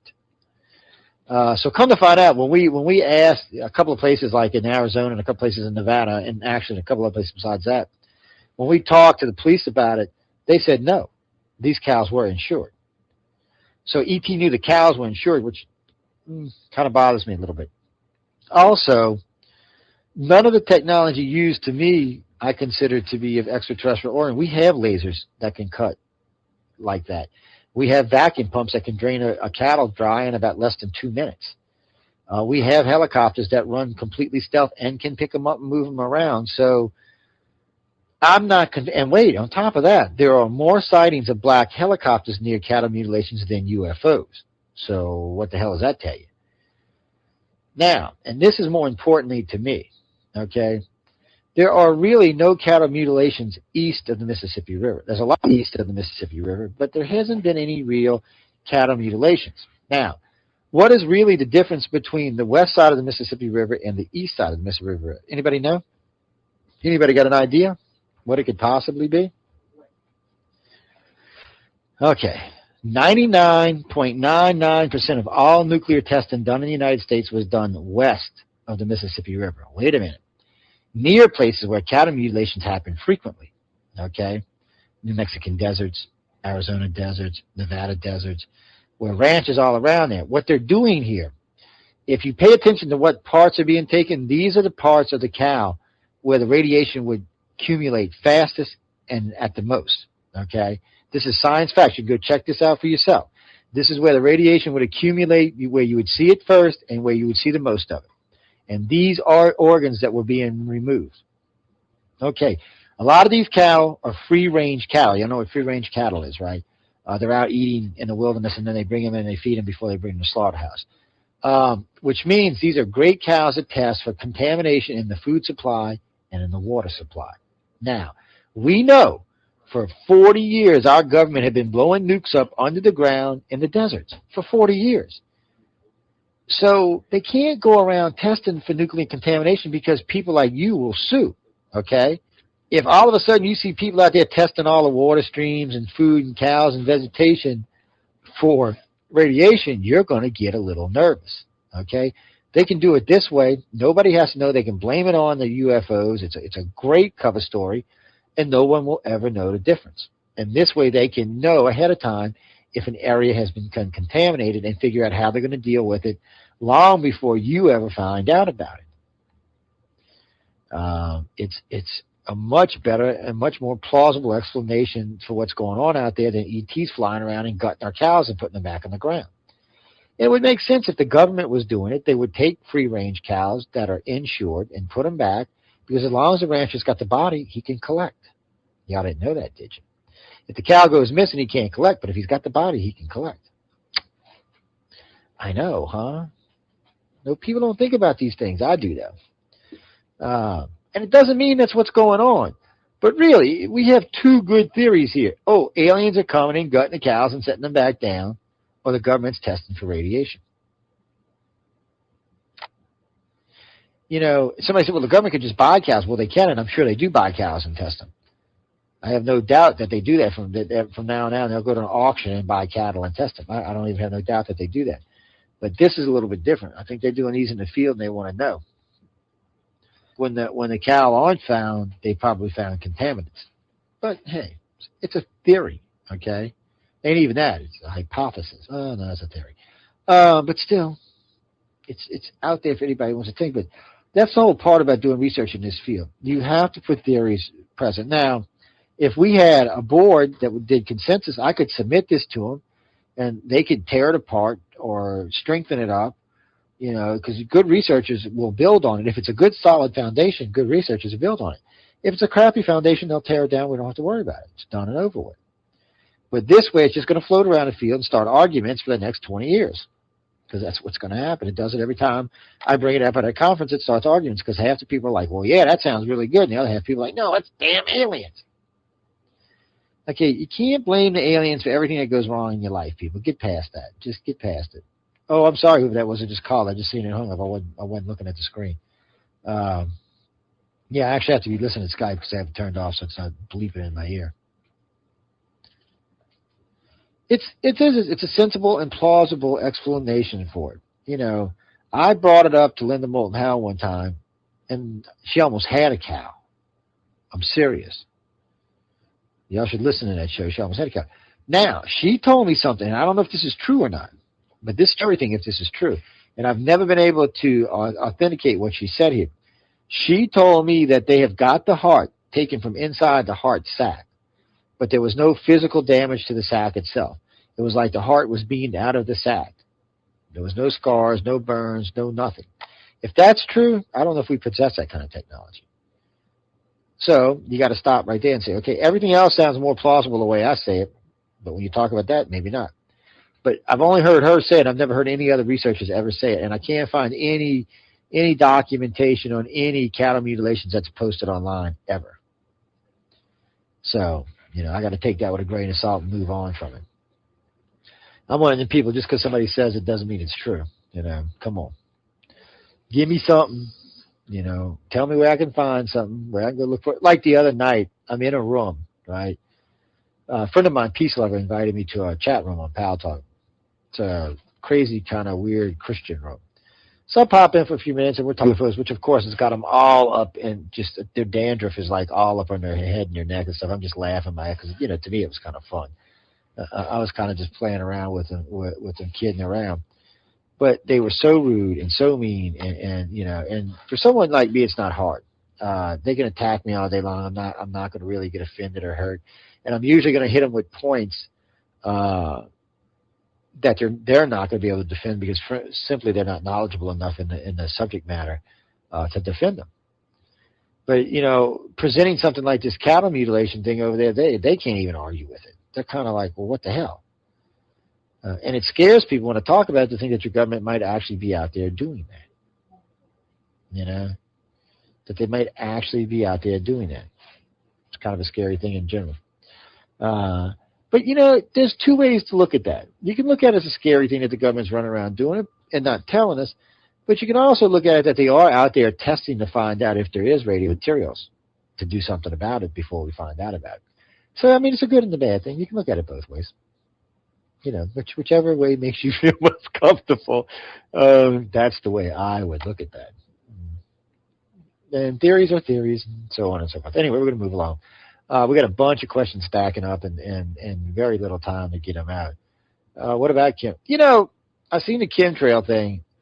While we're on this subject, you know, a lady I worked with the other day who's not really into this stuff was showing me these trails in the sky. Now, it's 95 degrees down here and 90% humidity. It's hot as hell, okay? Even way up in the atmosphere, it's above freezing, which means there should be no long trails. Contrails are simply frozen water particles in the atmosphere. That's all they are. And the reason they dissipate so fastly is because as they drop down, the air gets warmer and they dissolve. But the things that we see, they don't do that. They spread out into big, huge clouds and crap. You get 4 or 5 of them and make a big, huge cloud and overcast. Next thing you know, it's raining or something. I don't even think that's what the original design is for. I think it's a side effect of whatever they're doing. But they're not contrails. Especially down here this time of year, there just wouldn't be any in the sky. They would be, unless they're flying at like 70 or 80,000 feet, it's not going to be there. I think they said the other day at 40,000 feet it was 38 degrees, which is above freezing, so you shouldn't see anything. There shouldn't be anything left. But, yeah, you go outside and look, and some of these are quite low, under 20,000 feet, where we know the air is 70, 80 degrees. But still, trails all over the place. Well, actually, it's probably about 50 degrees. But still, they're everywhere. And they stay up there for hours on end. Contrails are not going to stay up in the sky for hours on end. There's some photos I just posted the other day. You'll see we're filming the sunset, right? So around 5 o'clock, we take the first shot, and there's chemtrail in it, 5 o'clock. We take the last shot around. Not only do you see this chemtrail in it, but you will notice that it has spread across the sky 5-6-fold. It's actually blocking out part of the sun. And it's the same trail. Not only has it been settling and sinking down, but there's been wind shear. Apparently the wind don't even really phase it. This must be some pretty heavy stuff. The setting sun is beaming right through it, and still it's staying there. Doesn't sound like a contrail. I don't know what it is. Call it chemtrail, whatever you want. But I was in the Navy, and I used to watch us fly fighter jets all the time. And in summer weather, we rarely ever left those kind of trails. Rarely ever. So, I mean, what's different? Why are they doing it? And it's not that planes can't leave big trails. They can. They're just not going to stay up in the sky for 4 and 5 and 6 hours. That's just a load of BS. Uh-oh, I hear some animal wanting to be famous. We'll have to put the Max on the air with us. Okay, anyway, enough about that, because there's not much you can talk about on those trails, because there's a couple of things. There's like what we would call chemtrails, like, where they've been tested and they found benzene and stuff like that on top of cars in Oregon and Washington and places like that. So we know stuff like that. There's also those trails, like the one we got in the nighttime video when we were videotaping the Leonese. This is a long contrail, but as you watch it in the video, because the video was on the moon for, 2 or 3 hours. You can watch this thing. It gets these curlicues, like a pulse jet engine or something. Yeah, it's not your normal everyday trail at all, chemtrail or contrail. You can tell just by these little loopy things coming out of it. It's definitely a different kind of drive. And we know the government's testing RAN scoops and pulse drives and all kind of drives. Just the other day, they're going back to testing nuclear drives, guys. I think the private industry wants to get into nuclear drives. I think it'll be a lot more efficient and a lot more power, so they should push their ships a lot faster. So one of those little things that I thought I'd bring y'all in on. I don't know if y'all know about it. Also, too, I posted this the other day, but the spy agency donated, didn't say which spy agency, just said a spy agency donated 2 better than Hubble-type telescopes to NASA. Now, let me ask y'all something. What are they spying on with telescopes? Are they got them pointed down at the ground? Because, any first-year rookie astronomer knows if you take your little crappy microscope and go out and look at the moon, it's like a blur. Because the telescope is so powerful that it blurs out the moon. You've got to get a special lens and break it down. So, and we have much better cameras. See, it bothers me. What were they spying on? That suggests they were spying on something other than Earth. It just bugs me. Because have you all ever seen the Hubble? Point the thing at Earth. I don't even know if you can point it at Earth. I don't know if you'd get any resolution at all. It would probably just be a blur. Maybe you could turn it down. I don't know. Maybe since it's digital and electronic, you can tilt it down and look at the Russians or the Chinese or something. But with the spy satellites we got these days, I don't know why we would do that. Maybe that's why we gave them to NASA. I don't know, guys. There's something about the whole thing that just smells funny. We're deploying those new satellites in 2025. Those new, it's 25 Hubble-like telescopes we're going to put in space in an array so we can find small planets, and not only find planets, but determine if they have atmospheres or life on them. They say we should be able to tell, from here if they have life. I don't know if we'll be able to tell if they're intelligent enough, but we should be able to tell if it's life. I imagine if it's intelligent, probably have satellites and crap like that in space or other stuff, so maybe we'll see that. But, I'm hoping to be around for this because this should be a unique thing. And then all of a sudden today, yesterday I hear that NASA's getting these 2 telescopes from the military. I'm like, or from the spy agencies. They didn't say military, they said spy agencies. I'm kind of like, what the hell is going on here? Just curious, maybe we're spying on something hanging around in our solar system or in a nearby solar system. Maybe they're watching one of these big motherships out near the end of the Oort cloud or something. Where you need a telescope like this to see what's going on. Then I bet you could get some resolution in it. But I'm not trying to start a conspiracy here because I really don't know what it is. I mean, it might have simply been that, they were pointing it at the ground and decided to give it to NASA because they got better stuff now. I don't know, but that's why I'm bringing it up to y'all because maybe somebody will run across something or find out what agency it came from or something along those lines.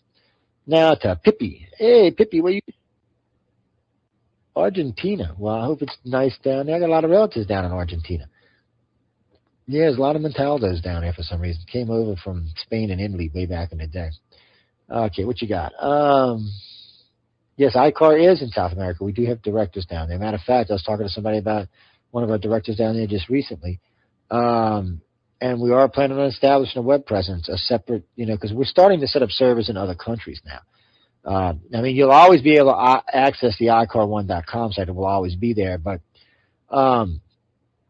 we have started establishing servers in other countries, and for a couple of reasons.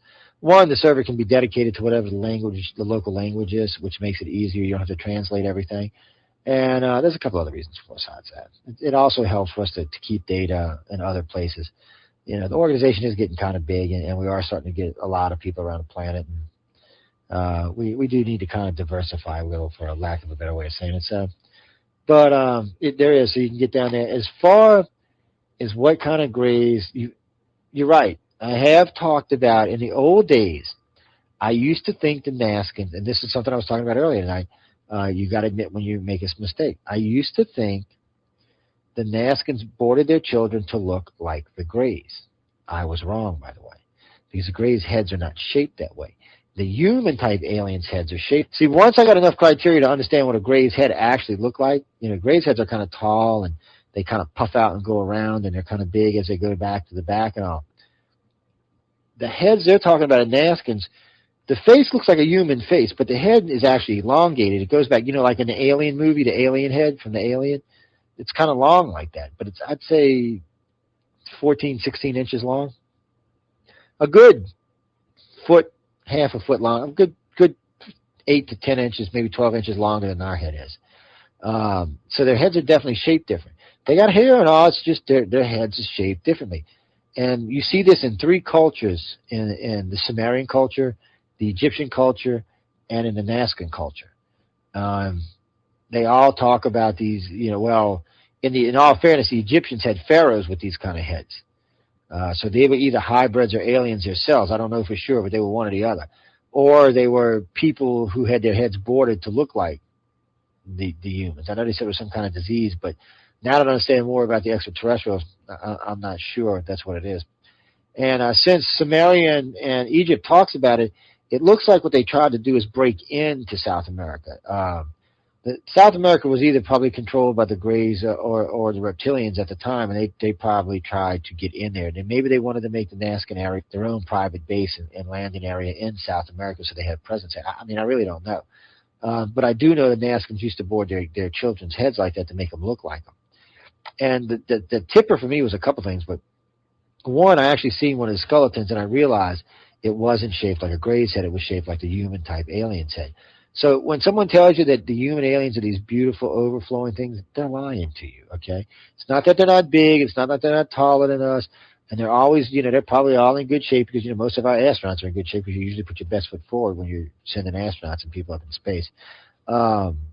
It's not that, they've got weird color eyes. And their eyes are not even the color of ours. They got hair like we do. It's just sometimes it's stringy, sometimes it's not. And in their face, they look a lot like us. I mean, their features are a little bit more prominent, but they do look a lot like us. It's just when you see them from the side, you realize they're alien. You really do. I mean, you're like, oh, no, they're not humans. They're aliens. There's no doubt about that part. And now we know what the Greys' heads actually look like, even though we kind of got a good idea what their heads look like. So we know it's not that alien. We know what the reptilians' heads look like. They're very dominant. Even though the reptilians are all over South America, they're also in the Middle East, too. It's funny because with the reptilians, until 2,000 years ago, until the time of Christ, the reptilians were revered around the planet. They weren't hated. They were revered. Just read your history and you'll find that for yourself. But after the time of Christ, they become hated, and the human-type deities had become revered. But if you do your homework, you'll find out that Hitler used to talk to the human-type aliens. And he even said it himself. He was the one talking about that's where he used to get his information from and his ideas from. Just go read his book. It's all there in black and white for you to read yourself. You don't even have to take me on my word. And if that's true, and it wasn't human aliens, because he's talking about these fair-haired, blue-eyed, blonde-haired angels, in which a lot of people describe the humans as, it's just a over image. It's just a layover. It's not them, but it's an image. They told them to do some pretty hairy, nasty shit, didn't they? I mean, some of the experiments they were running in some of them camps was hideous. I mean, come on, let's be honest about it. Brutal. So if that's true, and they were involved with him, then yes, they are the nasty ones. And the ancient world says they are the nasty ones. They said the reptilians were the bringer of knowledge and life, and the humans were destroyers. And it did that all throughout history until the time of Christ, and then everything changes. All of a sudden, it flip-flops. I don't know why. Maybe they started inbreeding it into us. I have no idea. Maybe that's when the Greys showed up. I don't know what the hell it is. But it's there. Just like the map of the creators there, you know, that says somebody was living on the planet much longer than we were, or much earlier than we were. You know, what do you do with anomalies like that? You know, it's just like the head thing. You know, I found these heads in 3 societies now, prominent. It's the same ones. Yeah, I mean, what do you do with information like that? Finding out that South America and Central America are 99.9% O. Now, how could they have come out of Africa if the majority of them, 99.99% of them are O? How is that possible? I mean, you got A, B, and AB. And then you got RH positive and RH negative. But yet 99% of everybody in South America and Central America are O, which suggests that O came from South America and migrated up towards the land bridge, and A and B came from Africa and migrated up towards Europe. Somewhere in the middle, maybe in Europe, maybe in America, they all met together and got together. I really think it was in Europe, because even when you look at the maps, the blood type maps in the United States, there's big sections, big pocket of O's, like somebody had migrated and the population started to bloom. Same thing with the A and B's. They're kind of grouped up in our country, which suggests they've been traveling together and not separate. And then when they breed together is when they bump up against each other in you know, areas where they're overlapping. So much so that they're actually doing a thesis on this, and we will get honorable mention. We ought to see it sometime this year. And so, you know, you find into these things, you bump into these things. It's just one of the things. But matter of fact, somewhere, I don't know if it's on a new site or not, but somewhere in the old site, which is still up. Both sites are up, by the way. The old one, I think, is still at icar1.homestead.com. One of the doctors I'm talking about, actually what I was talking about the blood types, and you know, this all started because I was looking in blood types for contactees. And I just noticed this doctor, I'm not going to say his name on the air, but he's got a map. The maps are up on the site. You can go see for yourself. The maps are still up on the sites. And these are all his, and they're all his stuff. So when I wrote to him and asked him, how could we have all come from Africa if this was... He bluntly told me he never thought of it. He just accepted the theory and did it. But when I asked him that, and then I showed him the pockets moving up, they got interested. Him and his two doctor friends have been working on this now since, I guess, about a year now. And I can't wait to see what they come up with. Because, frankly, they just took the status quo. Now they're asking the same questions I am. Why in the hell is there so much O blood in South America? And you know, because, I mean, what's going on here? How? I mean, some of these people were European. Why is it only the O blood came from Europe? What the hell? There's nobody today alive that can explain this today, just like no one on the planet can explain where RH negative came from. No one. There was no need for it. No, at the time, there was no reason for it to even come up. I mean, we did good for 2 million years without it. And then all of a sudden, 25,000 years ago, we developed O negative or RH negative. What the hell?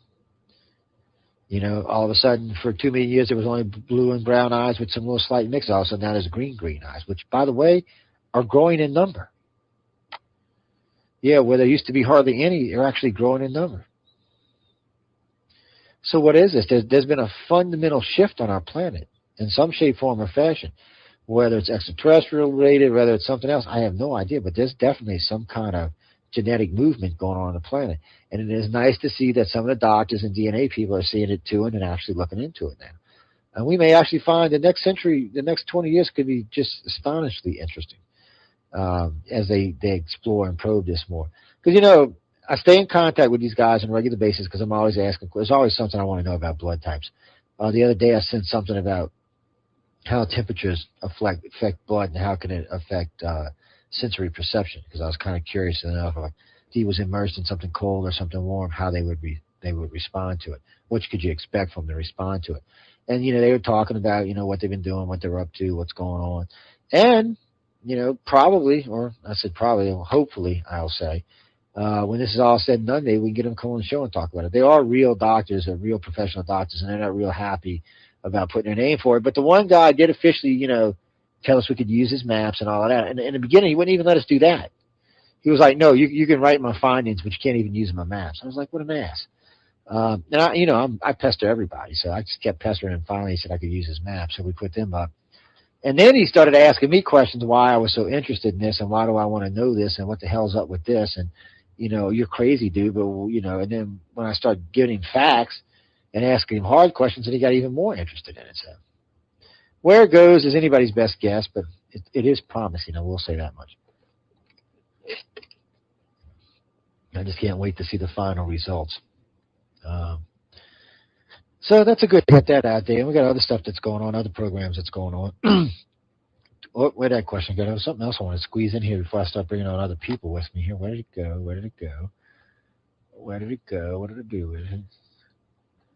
Okay, who is this? Michael, where are you from, Michael? Scandinavia. What? But that doesn't tell me where you're from. Anyway, what's your question now? Let's see.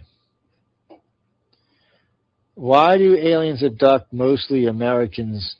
Okay. That's not exactly true. There are some gaps in abductions, meaning that in the Americas and in Australia and a few other places in the world, there does seem to be more abductions. I think there's two reasons. One, I always assumed that Europe was more open about this than America was. Recently, I found that is not true. I've got enough friends over there now that, no, Europe is not more open about this than we are. And in some places, they're worse than we are about this. So, you know, that was interesting in itself. But over the last 500 years, there's been a purge of Africa and Europe. People were being drove away. And I think a lot of times these were contactees. You know, contactees were probably the ones, religions. Contactees are probably the ones that wanted religious freedom. They're probably were the weird, the strange ones, the wicked ones, the whole bunch. You know, the explorers. You know, one thing I say that all contactees have in common is the need to survive. And that's what America and the Americas and Australia were built on people with the need to survive. So it makes more sense that there would be more contactees clustered in there. Not because aliens were putting them there, but simply because they came here originally. And now they're interbreeding with each other, so they're making more of them. You know, so Europe probably lost a good chunk of their contactees back in the day. The Middle East probably did too. The Middle East is probably losing contactees even today because they're being persecuted there. Same thing in Africa. This is not really socially accepted there. So, you know, China really can't go anywhere. And India already accepts this. India and China are probably two of the only cultures on the world that really accept this for what it is. Neither one of their cultures have a problem with aliens visiting the planet. Neither one of them. And they make up half the world's population, and they don't have a problem with it. But all the rest of us, so-called educated people, do. You know, it's interesting to me. India and China were probably the first major civilizations on the planet. India was probably the first because they just found that city that dates back 10,000 years. They were the rise of civilization. They've risen and fell a couple of times. Both China and India have, and they're both on their way back now. And probably one day will be the dominant on the planet again. Maybe then we'll actually see a more open society with dealing with paranormal and extraterrestrial because they're more interested in us. Of course, I could be absolutely and totally wrong, so we'll have to wait and see. And probably won't even see that in my lifetime. To James, is that James Carrion? Because I just seen Carrion next to your name. Disclosure in my lifetime? I don't think so. I want so, okay? And I will do everything I can to help. Even though you've heard me before say that I don't think we're going to have disclosure. Anytime anybody's working on a project, I will help them any way I can. I will post their websites. I will post their petitions.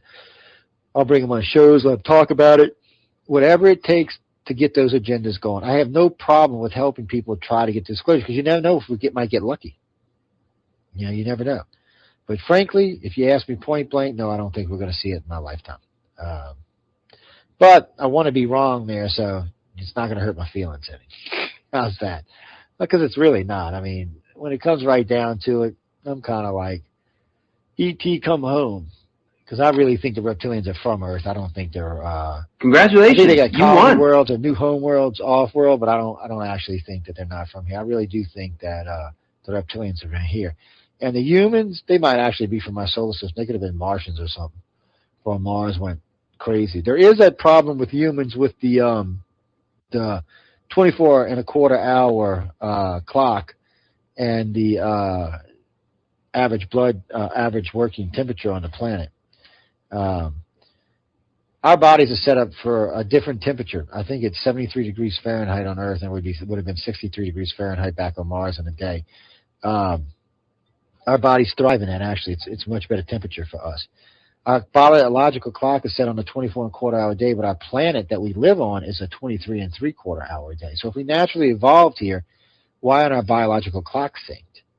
Why isn't Gaia's and humans' biological clock synced? Suggests that we're not actually from here. So, but yet Mars has a 24.25 hour day with a head average temperature of 60 degrees. And wait, more importantly, and this just recently came up in science, our bodies would do much better in a half G environment. Yeah, versus a 1G environment. Yeah, and guess what Mars is? I know, huh? Coincidence. You know, our original cells may have came from there. Maybe they came here and inhabited the planet. I really don't know, but it's looking like we got some kind of tie to them. You know, Jim, that's a good question. Why did reptilians lose Earth? Probably the same reason. What it looks like, and this is from scientists' point of view. It looks like Earth, Mars, and Venus were all struck around the same time, 53 to 63 years ago. Were all had a major impact. Earth, it basically caused a great extinction. Mars, it ripped away the atmosphere, and Venus, it sent into global warming. Any of which of those could happen to the Earth, by the way. So, and it's hard because we know there's an asteroid belt between Mars and Jupiter that if it was combined would have been a planet about 5 times the size of Earth, which could have been Nibiru. Everybody always talks about this planet Nibiru that was running loose in our galaxy. It probably was Nibiru. It was probably there, and Jupiter eventually corralled it in and crushed it. And when it did, those chunks went flying out through space, and 2 of them are still in orbit around Mars right now. So it looks like that's what happened. Well, since, the aliens probably didn't know it was going to happen, it was probably one of those things that just happened. They probably weren't real prepared for it, and, they had to go wherever they had to go. Reptilians probably left Earth, went and lived somewhere else, another water planet somewhere, because they're actually amphibians. Humans probably did the same thing, but the humans looks like were the first ones that came back. If you go by the Sumerian text, they were the first ones to return, and then the reptilians came in later on and found them here and were just pissed. But hey, and that story says that, the humans created a slave race, not us, but want something real close to us. They could do things like procreate, name the animals and stuff like that, but they never asked why they had to do anything. Then they said the reptilians came in and stole their women, raped them. The women had children. The children were different. And I've always said the same thing. I always originally thought they meant the children looked different, but they didn't. They meant the children acted differently. They had become self-aware. Even the Christian story in the Bible says the same thing. It's the same story, and you'll find this story everywhere, in every ancient culture on the planet, in every holy book in the world. There is a story about a reptilian getting hooked up with a human. In the Bible, he gives it an apple of, the apple of knowledge, and poof, away she goes. First thing she does is put her clothes on, because why? She's self-aware now. She knows she's standing naked in the world. So, you become self-aware. And we all know we have a reptilian section in our brain. It is the section that it's the instinctual section that makes us aware of our surroundings and our environment. Yes, it's what made us self-aware. It's our self-aware part. That's what it is. So, what are you going to do? There's enough evidence, it's circumstantial, mind you, but there's enough evidence to say, hey, wait a minute, it's much different than we originally thought it was. But you got to look into stuff like that. Just like when you hear about the human aliens with Hitler, you got to look into that stuff. This is all stuff you have to look into, because frankly, you never know what's coming. You just don't. You really don't. But anyway, I'm getting ready to bring on some peeps with us here. Steph, send me your number. I don't think I got it on this phone. Let's see. Can I start singing, y'all? Y'all don't run away if I start singing, okay? All right, call. Okay, call that number. All right. I don't know if I got Stephanie and Chris. Ow, you scared the hell out of me, Trees.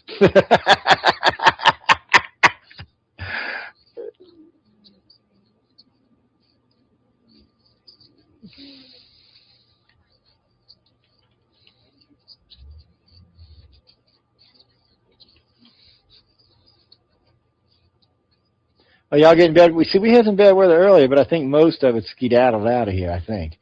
Because it was looking pretty rough around 7 o'clock when the show started. Ow. But now it's kind of calming down. So I won't keep you long in case y'all got to go haul butt off real fast or something. Yeah, I think Stephanie and Chris just joined us. Yeah, they're here, see? That's it. You can't miss them, man. You can't. For Tree, I'll let Trees go first since she might have.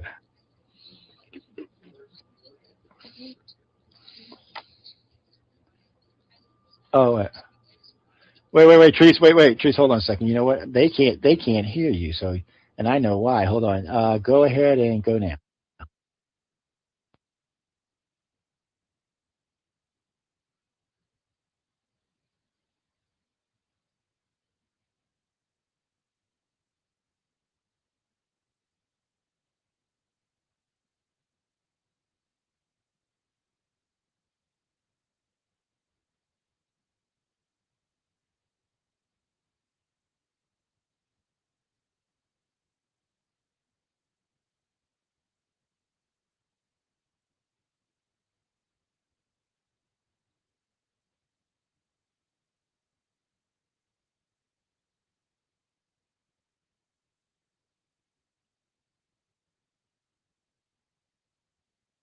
Fight NYC with Steph and Chris tomorrow.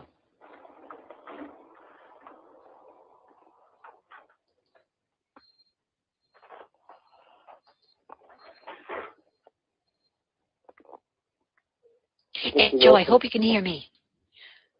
Hi, I can hear you now. Hi there, Chris and Steph. We hear you. We hear you just fine. We don't hear Joe, though. I don't either. He'll be right back on. He'll be right back on. Okay, now you can hear me. Now we can hear. I don't think they heard anything Tree said. Yeah, now you can hear it because I was on the other line a minute ago, and because I had them while I was using my headset, and I can't use my headset when I got all yellow, and I got to use the phone, so I had to call myself. I forgot about the headset.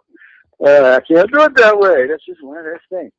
The treat show, we don't know what Treat's going to be up to. She'll be scaring us Friday night. I can see that coming. And I always know Treat's got good stuff going on, so I don't even worry about it. And Chris is doing we got to skip Second Sight tonight, right? Because we will be talking about the new show Friday night. No. We're not going to skip Second Sight. Come on, Joe. You know I'm evil, as you say. And I know you're overall, off doing something. yeah, she's involved. She's paying attention. Well, y'all go ahead, and then we'll talk about the other show in a second. Alrighty. Well, tomorrow night at 8 p.m. Eastern Time, second side, NYC. Chris and Steph. Yeah, I mean, what? You know, Joe, what are you going to do on our show on Saturday night? Are you going to skip Chris's show? We have to be realistic here. All right. Anyway, we have David Weatherly, and we will be discussing his book, which is Black-Eyed Children. Yeah, I think this is going to be a really cool show because there's a big alien connection here, or a supposed alien connection. I've been reading the book. I'm really enjoying it. It should be a really good conversation. I'm looking forward to tomorrow's show. But we have also a twist to tomorrow night's show. We have an additional third hour. We're going for 3? We're going for 3. We're out of control. And the ironic thing is we will be streaming live from someone else's show who will be discussing something very near to our heart. And you want to talk about this? Yeah, it's a website that calls out paranormal groups, and they're real. I guess you want to say they're bastards, and we're gonna actually call them out on the show tomorrow night. It should be really interesting. I'm really looking forward to tomorrow night. Yeah, our 3 is independent from our first 2-hour show, so it will really be interesting. And really, but other than that, I think it's important to say, give them the other network that you're going to be streaming on. Ain't no reason to be stingy. Well, yeah, what is the other network? I don't even know. Shame on you. Shame on you. No, I do, actually. It's beyond, I wrote it down. Go Radio. Go Beyond Radio, and the hosts are Don Ford and Chuck Manning. And they're actually very good. Yeah, they're really great hosts, and they're actually annoyed. And the topic is someone developed this paranormal site, which is worstparanormal.com, and they're just like calling out people just by way of looking at their websites and just, I guess, recording nonsense according to their specifications. And these guys are very annoyed about it, and they want to talk to people like us who have been noted on this site. And we're going to stream live with them on their site as they talk about this. And they're doing it for 3 hours, but obviously we can't because we have 2 hours before this. So. Right. And on another note, Joe, I think it's important to let our listeners know that there's some congratulations in order for Stephanie, since we just found out that she's pregnant with twins. I know, I heard that. Twins. Congratulations, Steph. Who's the dad? Oh, really? I'm gonna get myself in trouble. No, people there. are congratulating me now. No, people, he's joking. And so, Joe, you better put some clarity here. Oh, no. Stephanie called me the other day telling me she was having twins. I like to tell Adam a kid. I was just floored. I was like, you were floored. You can imagine my surprise. I said, I thought you cut Chris off. How you having twins? All right, I'll be good. No, guys, it's an inside joke somebody posted on our website. I was giving her hell about the other night before everybody. I'm not having twins. Please, does the world need 2 more of me anyway? I mean, really? We can use 2 more of me, no? No. All right. So let's move on to our show on Friday, or Chris's show on Friday. Yeah, Friday I'm going to start a new show called Insight with psychic medium Christopher George, and it's going to basically be a call-in show. We're going to be talking anything psychic. If you have any kind of problems or things that you want to discuss psychically, and it's going to be call-in readings. It's going to be a cool show. We're going to have a lot of fun. You're going to see another side of me. On second sight, you see me, you get a little crazy sometimes. When I do my psychic work, I'm not like that at all, and I'm actually looking forward to the show. And that's 11 to midnight Eastern Time. Yeah, as long as I can stay awake. Yeah, Joe, I'm going to have to be giving him caffeine injections, and I have no idea what I'm going to do. Hey, wait, didn't somebody just join? Who's on my phone with me? Who's that, Jason? Joe? Oh, I guess I didn't. I'm sorry, it's Patrice. And I got you. I got you on there too. Somebody keeps calling me. How exciting that 3-hour program tomorrow with Chris and Stephanie. This discussion has been great, and also to hear Chris again on Friday. That will be wonderful. And part of the typing here. No, I think it's great. Please, he will be following you. Okay, now you should be with us. Major honor for me, and please pardon my typing then quickly. I'm just checking. There's a couple of tornadoes here in Colorado, and I'm checking out There was one site that said nearby, but I don't think so. Jason, you still with us? Hey, can you hear me? Yeah, I got you. We got Joe, and that's Joe, huh? Yeah, what's this going, B? Wait, don't say nothing we on the air, so I'll be saying nothing you ain't supposed to. Hi there. Yeah, I'll put you back up the air in a minute. I got everybody on with me when you call, and I didn't want to miss your call. So you just hang in there with us a few minutes. All right, where were you before I got sidetracked here? I had calls coming in all over the place. I was emerging aware. So second fight tomorrow night, then Insight Friday night. And then y'all, there's going to be a new show on Saturdays. We're going to be moving Voice of the People down one slot. And there's going to be a new show on it. There'll probably be 3 of us hosting it. And I can already tell you it's going to be a bad crowd, man. It's going to be a bad crowd. Joe, if you're talking about me, it's a good crowd. And I think I'm going to do all the Saturday shows on at least 3 White Russians. Some of them will be on FM. Just know that ahead of time. Maybe 4 White Russians. I need to be relaxed for these kind of shows. Variety, I like to do. There's a couple of people I want to get on their butts about. On a couple of things, for that matter. Well, we got to get out of here because we got all. Been taking this very, very